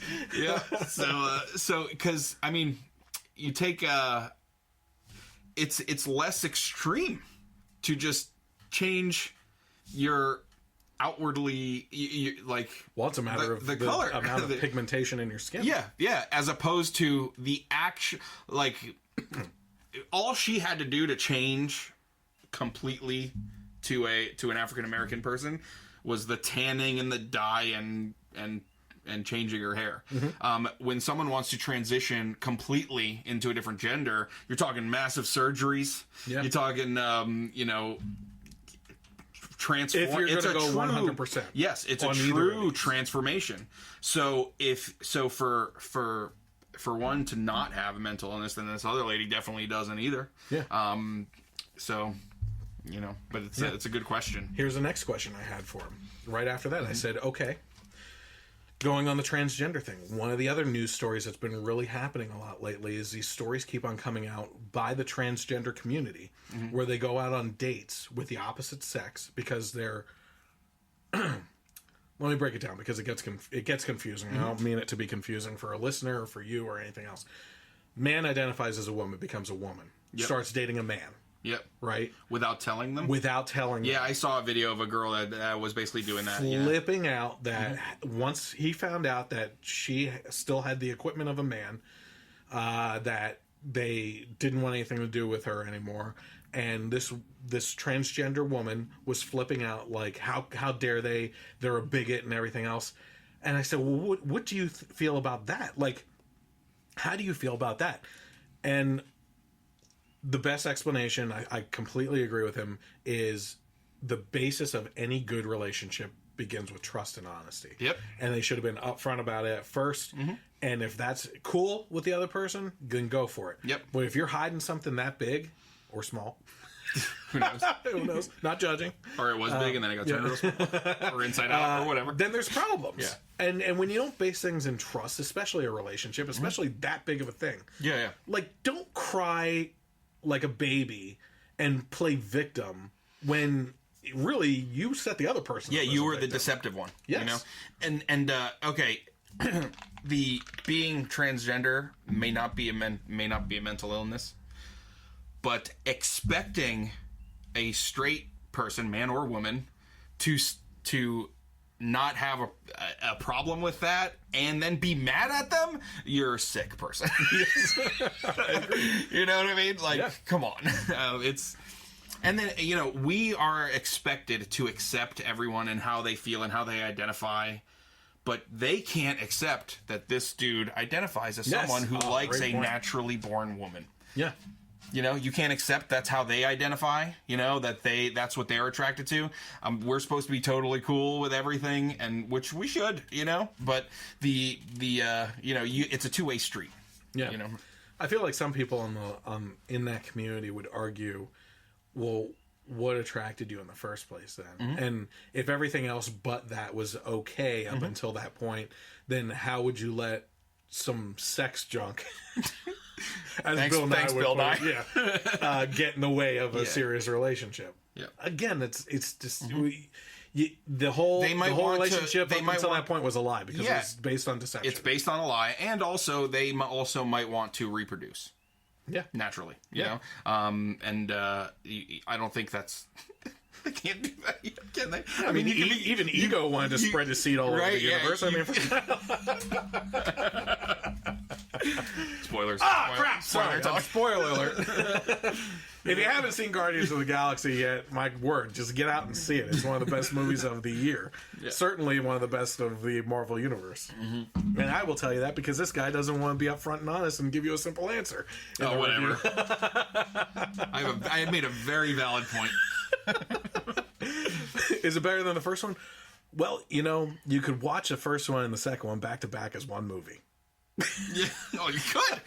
You could. And I also did say that the story in the first one was better, but the comedy in the second one was better. Still on the seesaw. Okay, so let's go over to technology. You're making me choose between my children. I know that you are big into nerdy stuff, geek culture, and stuff like that. Is technology a big thing for you? Like you like seeing what's on the frontier? Oh yeah, I watch like you mentioned like the Microsoft new stuff, and I watched one of those like when it aired live. Oh really? Okay. Yeah. So I like seeing what's. So did you see this tech demo live? I've seen. I don't know if what you're talking about is the stuff that I have seen already. Okay. But I can totally see where we're going with this. Yeah, it's crazy. Yep. And it is a concern. For real. As much as I am, is Microsoft the first one we're talking about, or no? I don't want to jump ahead. Yes, Microsoft is the first one that we're talking about. I just threw the image up on the screen. Yeah, and for those watching, fill us in, and then we'll so Microsoft, as Mike here was pointing out, there's a lot of tech conferences out there. We are totally nerds. Yeah. Like everything's streamed live on YouTube, which is cool. So when E3 comes on, I'm like. I have to go to the bathroom. E3 CES. Why have you been in there for 3 hours? Because Sony's press conference is starting now. But you have this. You have technology conferences from Microsoft and Apple and everything else. I'm not a big Apple person, although their computers are great for graphic designers and video people. But I'm not an iPhone person at all. I feel like that's a Fisher-Price phone for people. Yep. Are you an iPhone? No, okay. I've never owned an Apple product in my life. Okay, Well, I have a Pixel now, but still, Andrew. You never owned an Apple product? Never. I've been in an. What did you use for music? A Zune, in fact. I had a Zune. I was gonna bring it, and I didn't. Darn. Oh man, I have it. It's personalized on the back, But it was a better product. It was. Okay. HD DVD was also better than Blu-ray, but major motion picture companies signed on with Blu-ray and PlayStation 3, and that's Which held more information? They were pretty much equal as far as what they held and the picture quality, but HD DVD had the online special features first, which was pretty cool. The porn industry also determines what's going to succeed, like Betamax and VHS. It's true. The Betamax was a Sony product that was competing with VHS back in the 80s, and it was a superior product, but the porn industry sided with VHS tapes, and that just turned everything. Yeah. And that's amazing. Yeah. Like they also sided with Blu-ray, I believe. So they kind of have big influence. Was that a big influence on DVD itself, the original DVD? I don't know. I don't remember. I don't remember that. But yeah. You know, the interesting thing about the DVD Blu-ray conversation is that, and CDs, which anymore, but the prices were always high and never went down, whereas most technologies always became cheaper over a matter of a couple of years to a decade, especially was when they started coming down in price. They really didn't do that with these. And I think that's an inflated price by the industry themselves to keep them up there, and because they have you. Yep. It's just interesting. So all these tech conferences, Microsoft had their latest workplace tech demo, which creeped out some of the people in attendance for a good reason, actually. People like myself talk about the Patriot Act a lot and what's involved in that and what can happen and who's looking at what and how much information they're collecting, metadata in the Utah facilities and everything. Yeah. Sounds like a conspiracy X-Files type thing, but it's not. It's gotten to that point. But the tech demo actually featured cameras watching employees on a construction work site. So you can actually see that on the screen right now. I put a picture up for you. The cameras are tied into the cloud where artificial intelligence monitors everything in real time, and that's important to keep in mind. Noting identities of employees, as well as identifying almost every single piece of equipment on the work site. This thing literally... there's the best way to describe this is you post a picture to Facebook, right? And when you pull it up there to tag someone, it puts all the boxes around everyone's faces, right? And a lot of the times now, it will tell you, is this Mike? Is this Chris? It'll tell you the first one, who they think it is, because it's recognized already. Because the more you put that in, the more it's recognizing that person by the facial construction. Again, Skynet is happening. Yes. So, but you have that, right? It's like those boxes... But in this picture that you can see, and I know it's a little far away, I'll increase the size on the YouTube channel for you to see real quick too. But what this is doing is it would be putting a box around my microphone and a box around this microphone, a box around the computer, around your coffee thermos, around my bottle right here, around the TV, around the sign and everything, and saying this is what these things are, and it can literally take inventory. The inventory job away from someone. But in real time. So if a jackhammer in this situation is missing, they know, well, okay, this person is no longer in the room who was identified on the screen and everything else. And this is all happening in real time. This isn't like going back through security footage and doing things. Like you could sit at the monitor and watch everything being identified at the same time, and who's in the room, who's supposed to be there, who's not supposed to be there, especially in regards to like what they mentioned in the construction site, someone who's not authorized that could get hurt on a construction site without like the necessary equipment, or that shouldn't be there anyway, not knowing OSHA regulations and everything, that someone should get down there right away and get them out of there, right? Great uses of this type of technology, but will this lead to a really bad case of micromanaging? Yeah. Right. So if this is placed all over an office setting, cubicle situation, right, and someone is habitually late, you know, and they're always coming in late, which they shouldn't be. Okay, that's the company's time. I get that. Someone comes over and starts talking to them about something to do with business, something that doesn't have to do with business, and they're lingering too long, and like the micromanager runs down and says, "Hey, you need to get back to your desk. You've been standing here now, according to my monitor, for 10 minutes and 39 seconds." You know, it just gets to a point where this is kind of creepy. You know, it's taking like someone who may have just been watching a monitor to now being able to identify all the situations and all the algorithms and statistics that go into everything. Like that's pretty freaking nuts. You're sitting in your cubicle and your phone rings and you pick it up and it's your boss. So what's going on Facebook? But and then the other side of me is tugging. Like as a business owner, you want to be efficient. You want to make sure that while people are working on your time, that they're actually working. I get that side. But at the same time, there is an inefficiency that happens in a workplace when you're hovering over your employees. There's a lack of trust, and you don't allow them to be people. That you've treated them like cogs in a machine. And when it gets to that point, too, you're creating an environment with employees that aren't going to trust who they're working for and won't do their best work. You know? So it's a really kind of touch and go situation. And all of this is a real concern too, just not just for are your employees working, but also for privacy reasons. I mean, I have a Kinect sensor for my Xbox One, and I bought the little plastic thing that covers the camera. Really?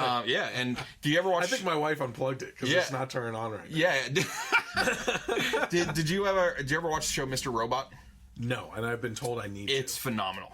And so it's about a computer hacker, and he's kind of like a hacktivist, but not really in a political way at first anyway. He like Felicity. Kind of. But I've watched some behind the scenes stuff, and they say that every single hack that they do in that show is something that can be done in real life. The code that is used on the computers when you're watching them typing in, that's what the code would be when you're hacking, like when they're hacking certain things. And they all said absolutely you should have a piece of tape on your webcam camera. Absolutely, this stuff can be done. And I also saw a very short YouTube video. It was actually on what's his name, the whistleblower that is in Russia now. Snowden? Yes. So someone went over there and interviewed him, and he showed them how someone can take your cell phone, really quickly modify it so that the audio on the microphone is always picking up audio. So you can have your phone, it could be off, or not off, but just in your pocket, and it can be listening to what you're saying. The GPS could be tracking where you're going. The front camera could be looking at you, so when you're just texting someone, the camera's recording you, you know. So all this stuff is very real. So it's freaking me out. I need a tape. Right. It is like a real mix of man, this technology is awesome. Did you just say this? But I heard that even if you take the battery out of your phone, that there's still a way for people to tap into it. And listen. Because there is like a reserve, very, very low power, still going on in there. And not that they would do that to anyone. But if you're, I hate to say this for criminals because I'm not a criminal, but if you're on the run and you think that taking the battery out of your phone is going to be simple enough to get out of the equation, like if you're seriously being manhunted, it's not going to do it. It's pretty interesting. So, have you seen the movie The Circle yet? Oh, that's the new one, right? That basically it's Google, it's what it's based on. So no, I haven't seen it yet. It kind of reminds me of that from the previous, right? It's an enclosed bubble work environment where everything is just mass surveilled and monitored, and they have the drones flying around keeping an eye on everyone. Everyone's encouraged to keep tabs on each other through social media, and there are cameras on their phones, and there's cameras on the desks and everything. I honestly hope we don't get to that. I don't know. I see it happening now. Yeah. And that's sad. Yeah. It really is, because I want to make these technological jumps because of how nerdy I am with it. Yeah, as much as we love this stuff, it's equally as scary. Yeah, and I think that the people that are most in tune with technology are the ones that are the most afraid. Yeah, absolutely. The one thing I've always kind of said too is when it comes to like our kids, right? I like the fact that I'm into this stuff and I stay on top of it, and not just technology, but video games and movies and stuff like that, because I feel like I know, like, how to block stuff on, like, when my kids get a computer, I'll know how to block stuff. They won't get it. You know what I mean? Yeah, but they will. Yeah, because then there's the friends' computers with the mom who wasn't into any of this stuff that just leaves everything wide open, you know? Yeah. So, you know, it's... interestingly enough, have you ever seen the movie Disconnect? Mm-mm. Watch that. I think it's an interesting thing. If you're in my generation or older, if you have kids, especially teenagers right now, this is a movie that you need to watch, and I can't recommend it enough. I know I've said it on the podcast before. I've brought it up in school board meetings, okay, and that's a little odd and everything. I said it's an adult movie, but it shows the dangers of how we as kids, we experienced bullying in school. When we got home, we were in a safe area, you know, your safe space, which is funny for what we usually talk about in modern times being a safe space, but the home really is supposed to be a safe space for anyone, right? But in today's environment, your kid could go up to their room and be online on social media being bullied and fat shamed, or you know, called like a boy could be called a sissy, or like all these other things, and it could it could all be happening literally right underneath your roof, and leads to a lot of these suicides. Here's another interesting thing. I don't know if you saw the article I posted today. There is a guy over in Europe somewhere. I forget what country exactly. He has been arrested because he created a game that has led to between 150 and 200 deaths of teenagers. This guy who's in his 20s, I think, or maybe he's like in his late teens. And what happened was, let me see if I can find that here. I mean, it was actually really creepy. Let me just pull it up. Hang tough with me right here. Yep. Hang tough. Oh, yeah. Okay. So here we go. It says the creator of game that's manipulated an estimated 160 youths into killing themselves brags about cleansing society. Okay. So 21-year-old Philip Budikin has boastfully confessed to manipulating 16 young girls into committing suicide.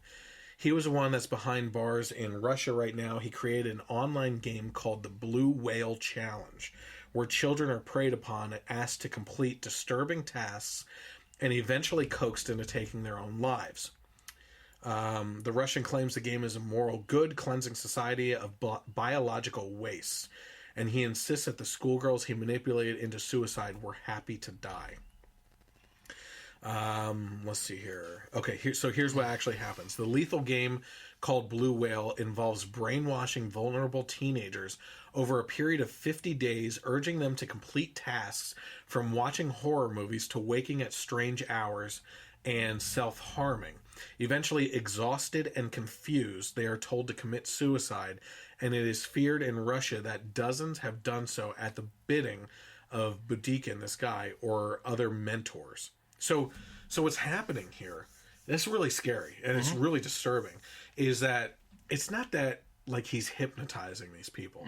He is messing up their daily schedule, putting them through a mental exhaustion of tasks that they are willingly doing, but waking up at different hours and doing these weird things. They get so mentally exhausted. Like, I've been in that zone where after days of being awake and stressed out and everything, like, you start to feel like you heard something, you know what I mean? Or like, was I just dreaming, or was I awake and that's something I saw? And like, you know, and so they're mentally exhausted and everything, and they're at that point after 50 days, that's almost 2 months of this straight of being mentally exhausted. They coax them into committing suicide. You know, that is disgusting. Mm-hmm. That is really disgusting, and that's another bad use of technology, obviously. But I just found that pretty. This guy really needs to look in the mirror when he's talking about cleansing the earth of human waste, kidding. right? Well, my parents went out to L.A., where my sister lives, and they said it's the worst example of human life. Like no lie, like the just the people out there, very weird. You know, they said they were at the pier and there was a homeless guy there with a sign that said something, and they have a picture of it: "Save the world, kill yourself." Like that's a liberal mentality of saving the environment, is that the world's overpopulated. Humans are a parasite. Yeah, and that we need to cleanse. Most of them would say cleanse by sterilization in the water and stuff, which James Holdren, the science star for Obama, actually advocated in one of his books that's taught at a college level. You know, but that's what they believe. He's just being blunt about it. Yeah. You know, you can't really blame him for being honest, for crying out loud about how he feels. So that was just pretty interesting. Anything else that you wanted to say about the Microsoft technology? No, it's a real concern. Yeah. So, yep. You're welcome. Oh boy. Okay. So, Elon Musk, man, this guy is. I've known people that have worked for his company that say that he is not a nice guy, right? But damn if he isn't a freaking genius. Yeah. You know what I mean? Come on. You got to give him credit where credit's due. He just announced that his solar roofs, which we actually talked about recently in a podcast, will have an infinity warranty. Okay. And that the cost is not what you would expect. Elon Musk announced via Twitter that orders would begin yesterday, May 10th, 2017, for his revolutionary solar roof hardware. People could expect to see delivery begin in the United States in late 2017. That's this year. Yep. The solar panel roofs will have an infinity warranty. He said that the website says that glass solar tiles are so durable, they are warranted for the lifetime of your house, or infinity, or whichever comes first. Well, clever. So here, I'm going to throw this up here. I have a GIF. Is that what you say, GIF or GIF? Okay, good. I like dealing with tech people. So let's go over. Leave your peanut butter out of my tech. Yeah, exactly. So if you're looking at the screen right now, what you're actually seeing is a hail test that the Tesla people did on a video, and it's, I think, 2,000 frames per second. It's crazy, ridiculous. But they're launching 2-inch diameter hail at these tiles, and on the I could do this. We'll see. Boom, right there. We have the Tesla tile. Here we have these two over here are different, standard roofing materials that are different. And they're launching these 2-inch diameter hailstones at them, which is actually a test that that the business I'm getting into does, because I'm going to be doing this kind of stuff, right? But you may get like I can see possibly like a little bit of a shatter, like a crack maybe, but not really. On the Tesla stuff, this is taking a pounding. This is the cannonball test that they're doing on this, and it's just amazing. So let me see. So Tesla launched 2-inch hailstones traveling at approximately 110 miles per hour at their product and other traditional roofing materials. You can watch that in slow motion on the video right now. The website also said with an integrated Powerwall battery, which is one of their other big things that they're pushing, energy collected during the day is stored and made available anytime, effectively turning your home into a personal utility. Great things, right? So their Powerwall, is that what it's called? Yeah, Powerwall battery is like less than a cabinet hanging on your wall out of the way. Yep. And it stores this energy, right? Isn't that amazing? Like I watched Hidden Figures a couple weeks ago. Yep. And the first IBM computer took up a room. Oh yeah. And they had to knock down the door frame to get it in. Yeah. Right? Yep. At NASA when they used it. And we've gone from a whole realm of technology to literally being able to hang this battery that probably just a decade ago would have taken half a room to store that, is hanging conveniently on a wall now. And the Tesla solar roofs You could get them in different styles. You could get them to look like the shingles. You could European style, like terracotta. Exactly. Nice. That, and those are really expensive. I'll just be honest with you. Then you also have the slate look and everything. And you also have a flat look where there's all the like offset rectangles like you would see with bricks and everything. But it's all completely flat. And it's really, really interesting. So according to Tesla, the product itself will cost $2,185 per square foot, or $2,185 per square, which is 100 square feet for an average American home. Supposedly making it competitive with standard tile, metal, or slate roofs. So after I read that, I was like, is that really true? Because I want to do my own investigation on that. So what I found was that the average cost per foot for metal is $400 per square foot. Tile roofs cost per square, $400 per square, as opposed to their $2,185. Tile roofs, like the terracotta stuff that you're talking about, costs an average of $750 per square, and then $450 a square for slate. Okay. Now, if you look a little bit further, and you'll actually find a graph online, I'll throw that up into the YouTube video. Musk said a solar roof covering 40% of the average size American home would generate 10% to 20% more electricity than a standard solar system. So even if you have the solar panels on your roof or out in your yard, it's still going to produce more than that. The way that Tesla justifies the cost, in that they're saying that just as affordable or within the range and everything, is by how much you're saving on electricity coming in from the actual grid. So that's how they're offsetting that cost. And to be honest with you, I'm actually okay with that as long as they're upfront about that. Because if they left it at that it's just like any other roof, you know. And I look at $2,185 as opposed to $450, I'm gonna be like, I'm throwing another red flag. We're throwing red flags like crazy. This is like an Eagles Giants game, crying out loud. So you can't really do that, you know. But when you're looking at cost savings, look, I get it, you know, and absolutely, you're not going to be feeding off the grid. As a matter of fact, if your house is energy efficient enough that you use less than you produce, you feed that electricity back into the grid, and you actually get paid for that electricity that you produce, because you have essentially become a powerhouse for the grid itself. So it's pretty interesting. Yeah, definitely. It says that, so it goes a little bit further, because when you deal with Tesla, obviously, they blow the roof, no pun intended, off of everything. But they said that not every rooftop is ideal for solar paneling. Factors include average sunlight of the area, as well as how much of that sunlight is allowed to reach the roof, uninhabited by pesky tall buildings, trees, or other shade-throwing structures. Shade throwing. Your house sucks. Yeah. That office building threw shade at me. You're just a house.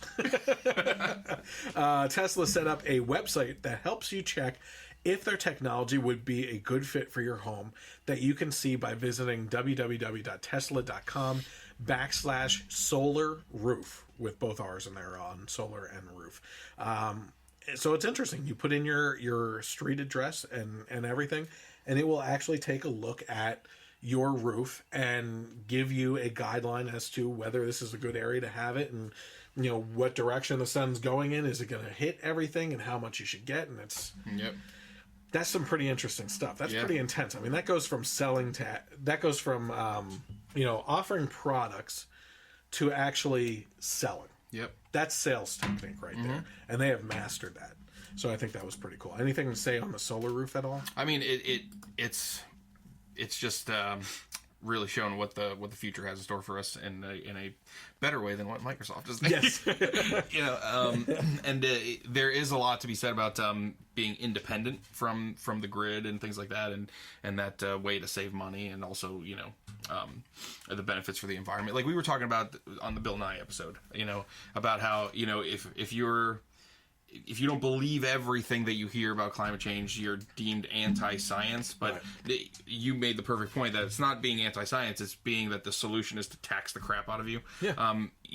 Where it should be conservation, and this is a good way where you're doing it yourself and making different choices that is helping the environment, and it's not just being forced upon you. Look, I don't know about you, but like I'm the type of person that as a tech geek, right?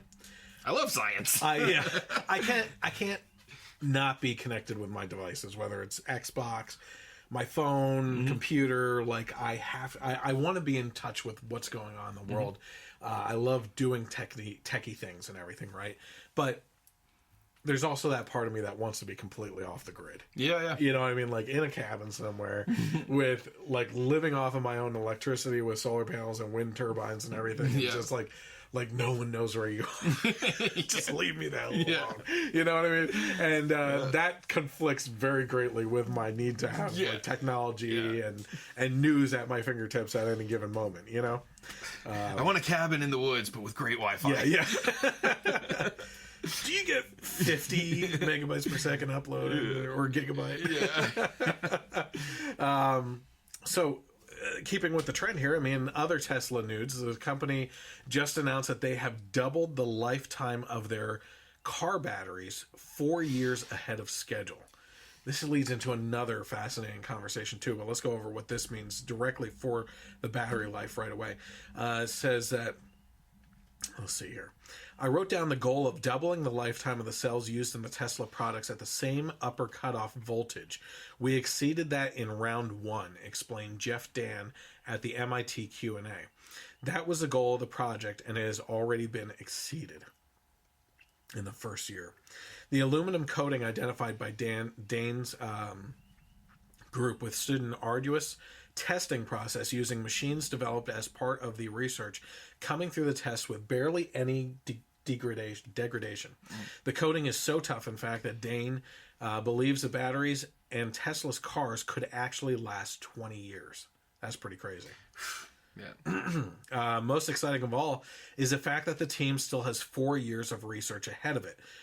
We are not going to stop, obviously. We have another 4 years to go. We are going to go as far as we can, he asserted. If year 1 is any indication, the progress made by the time the partnership ends should be nothing short of revolutionary.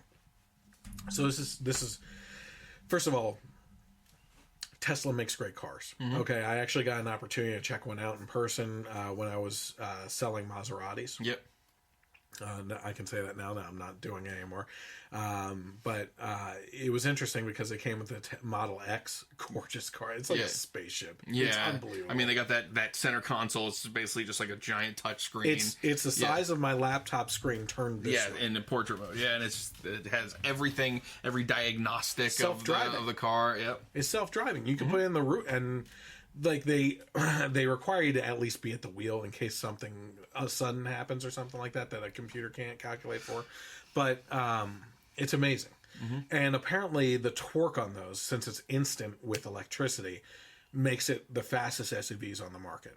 Okay, and fastest vehicles are electric vehicles off the starting line because it's instant go with torque, right?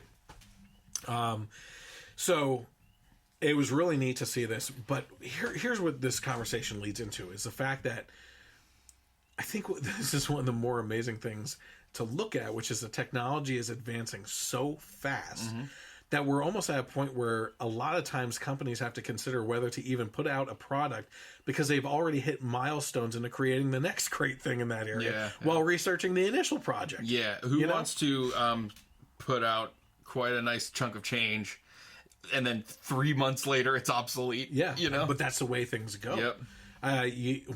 Was it you that I was talking to about 4K TVs and now it's 8K TVs? Yeah, it's like, I mean, 4K TVs. First of all, just as a little history, you know, on TVs, because I know, just from what I purchased, from what I purchased as a personal purchasing history. Okay, so I got married back in 2008. In 2007, I bought a 37. I bought this one. No, this isn't it. Sorry, it's the one that is in our bedroom. It's a 37-inch Vizio flat screen. It's not that. It's still thicker than most of them today. $639. Okay, I can get a 52-inch 4K television today for about that price. And when 4K released within the last 2 years, those TVs were going for $3,000-$4,000. That's how fast things are happening. Yeah. It's insane.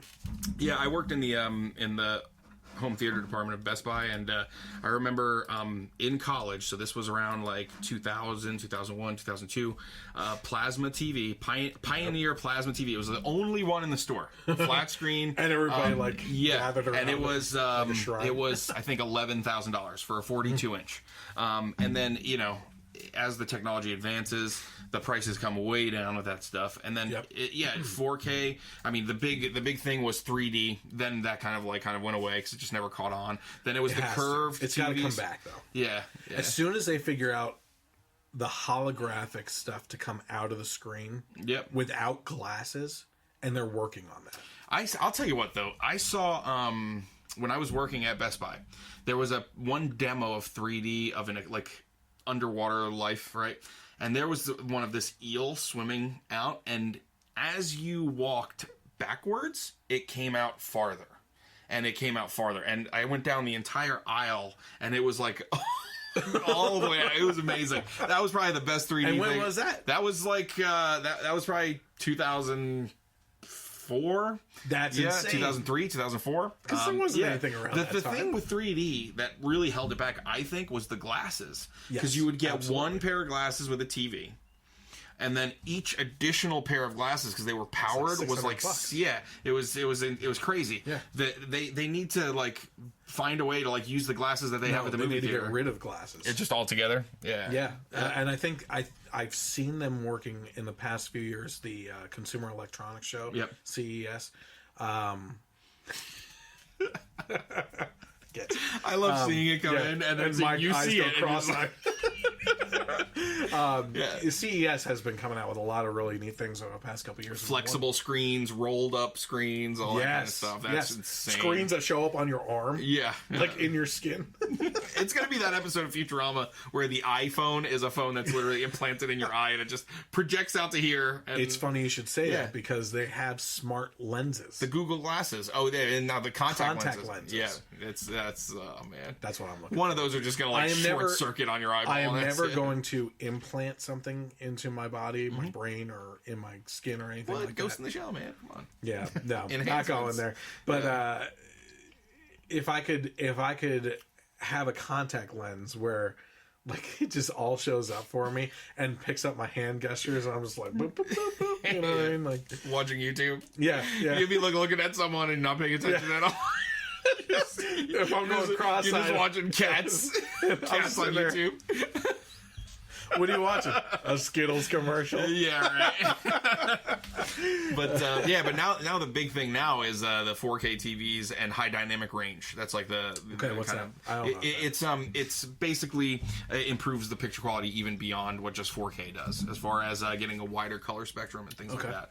So the new Xbox Scorpio that's coming out, that's the real high end one. Mm-hmm. It's optimized for HDR and 4K and all that stuff.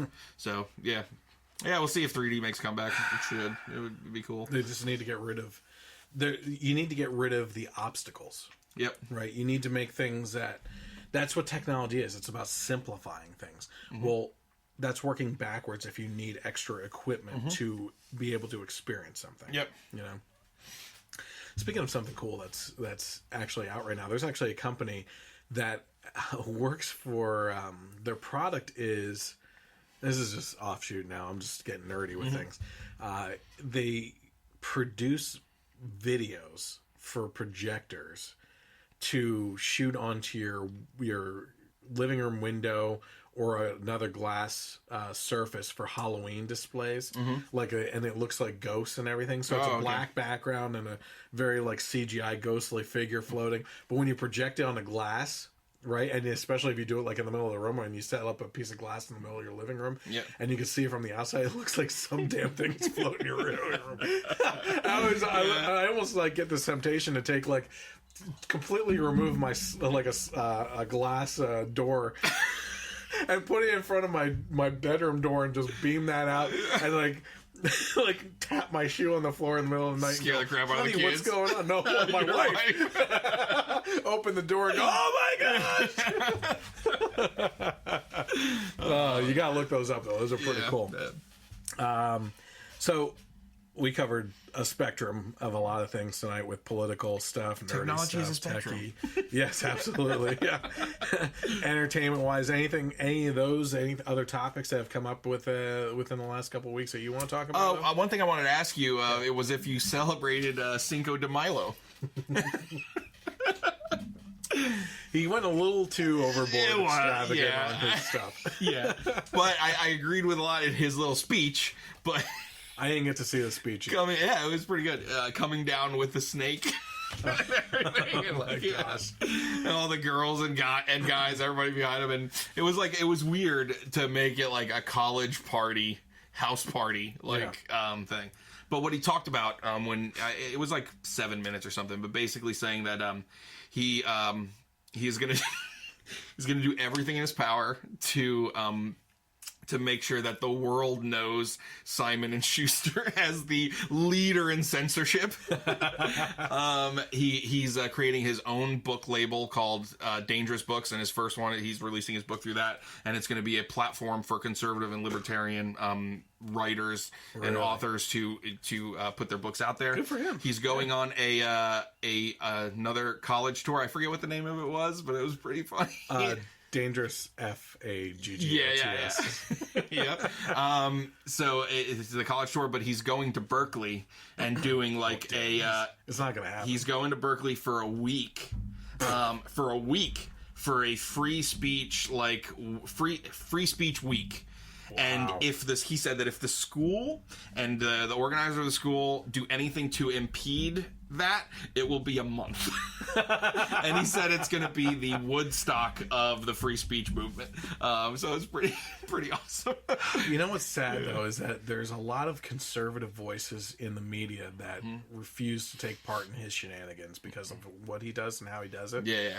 And that's sad because he has such great points. He's very intellectual. Yep. He knows what he's talking about, but he says some ridiculous things. Yeah. And it leads to shutting down people, especially people that could be your supporters. Yeah.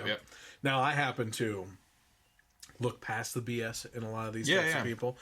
Because I've gone so far away from Tomi Lahren, though, I can't stand her anymore. Yeah. Yeah, I agree. She's like, I agree with what you guys were talking about in the video where you guys covered her, where it was always just yelling and so it's not the really same getting thing. the point across. Her tone is always the same. Yep. So you want to talk about this? Well, here's this. Yeah, I was like, I get it. All right, you're yelling. You must be angry at something. But with Milo, it was. I kind of get past his like flamboyancy and the outrageous things he says because I could be totally off base, but I think that he does that. Not further than him. Right, yeah. But he does that intentionally to out of spite for the people that tell you can't say these things. Yeah, so that just makes him, it's like when you tell a friend who's a smoker to stop smoking, it just makes them want to light one up in your face. And that's what he does. Yeah. He lights one up in your face. But I also think that he suffers the same problem that Tommy does, which is he has skyrocketed to his success based on being recognized for the way he says things. Mm-hmm. And that becomes a drug to any star, right? Which is, okay, I got popular by saying things this way. Now that I have this audience below me, can I change my tune and focus purely on the facts or intellectual conversation without the flamboyant comments that are going to, get under the skin of people? And the fact of the matter is they don't want to risk that. Yeah. Because then you risk losing that audience that got you there in the first place. And those are the two biggest people right now that fall as that example. Yeah, definitely. Yeah, Ben Shapiro's different in the way that he really is more of just a intellectual. Yeah, an intellectual. Purely intellectual. Yeah. Yep. Like, it's not a big very flat, not very much personality or anything, but a robot of intelligence. Yeah. And it works for him. Yeah. He's great. He's fantastic. You know, I not that you asked me, but the people I listen to the most right now for different things. You know what I mean? Yep. I love listening to Milo, Ben Shapiro. Dave Rubin. Dave Rubin is a big one for me right now. Yep. Austin Peterson. I haven't really. He was the runner-up for the Libertarian ticket. Okay. He should have had it because Gary Johnson's a goofball. Shouldn't have gotten that, and continues to just flop the Libertarian Party on its face in humiliation. Obviously, I listened to Beck and Doc Thompson the morning before him. Levin is great.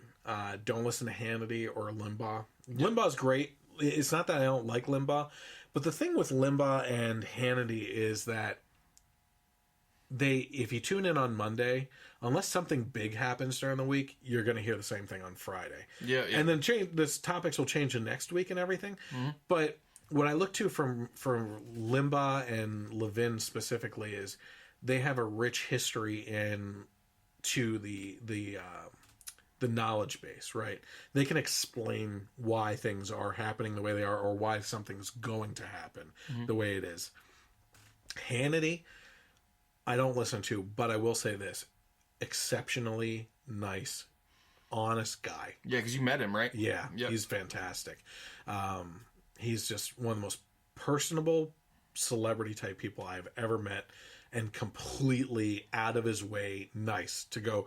Just, you know, he tries to get involved with everyone around him all the time. He's a center of attention, but not in a braggadocious way. He just loves interacting with people. So Hannity's not going to come down a staircase with a giant snake on his shoulder. No, I don't think so. But I had him pegged all wrong. Yeah, who would have thought? He might pose nude with a snake. Right? Yeah, or shark, whatever. Anything else you want to bring up at all? No, I wanted to ask about your thought. I would check out. Yeah, check it out. It was pretty good. You know, because I had the same initial feeling you had when he comes out and it's this party and it's like it looks like all these people I hate anyway, just like idiot college kids. And then I was like, oh god. But then when he started talking, I was like, that's why I'm here. You know? Exactly. Yep. You stick around between the stuff for what he has to say. Yep.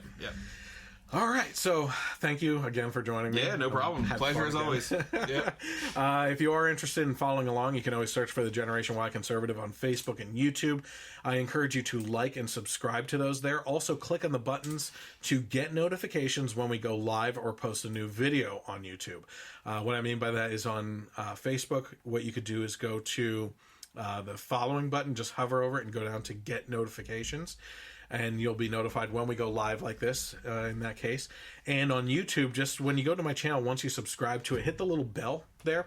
And what that will actually do is send you an alert on your phone. I get those for a couple YouTube people, including Dave Rubin, to let you know when I've uploaded a video. And that's exceptionally great right now because we're covering a spectrum here of different things. Like, you have to see the Guardians of the Galaxy review, at least to the point where it gets to the spoilers, and then turn it off and then watch the rest when you actually see it. Yeah, because it's hilarious. Yeah. Okay, so the movie reviews are there. I hope to get into a couple more things. To be honest with you, Mike here and a couple other people that have been on, there might be an opportunity down the line to do another podcast during the week that's just nerd topics alone. You know, cultural things are fascinating to me, and I think that's how you really reach out to people. Yep. You can also interact with me on Twitter by following @GenYConservative without the E on the end. And you can hear this podcast on Google Play, Stitcher, and now iTunes by searching for the Generation Y Conservative. And remember that this show is rebroadcast on Sundays from 3 to 5 p.m., or even 3 to 6, actually, is my time slot, on KLRN Radio, which you can search for on the internet. You can even find them at KLRN on Twitter and follow along with the various different things. If you go to their website, you'll actually catch a schedule of a bunch of other fantastic conservative shows, and even some science shows, too. Remember, if you find a topic or video that I have put together that you really like, the best thing to do is share it, because sharing is caring.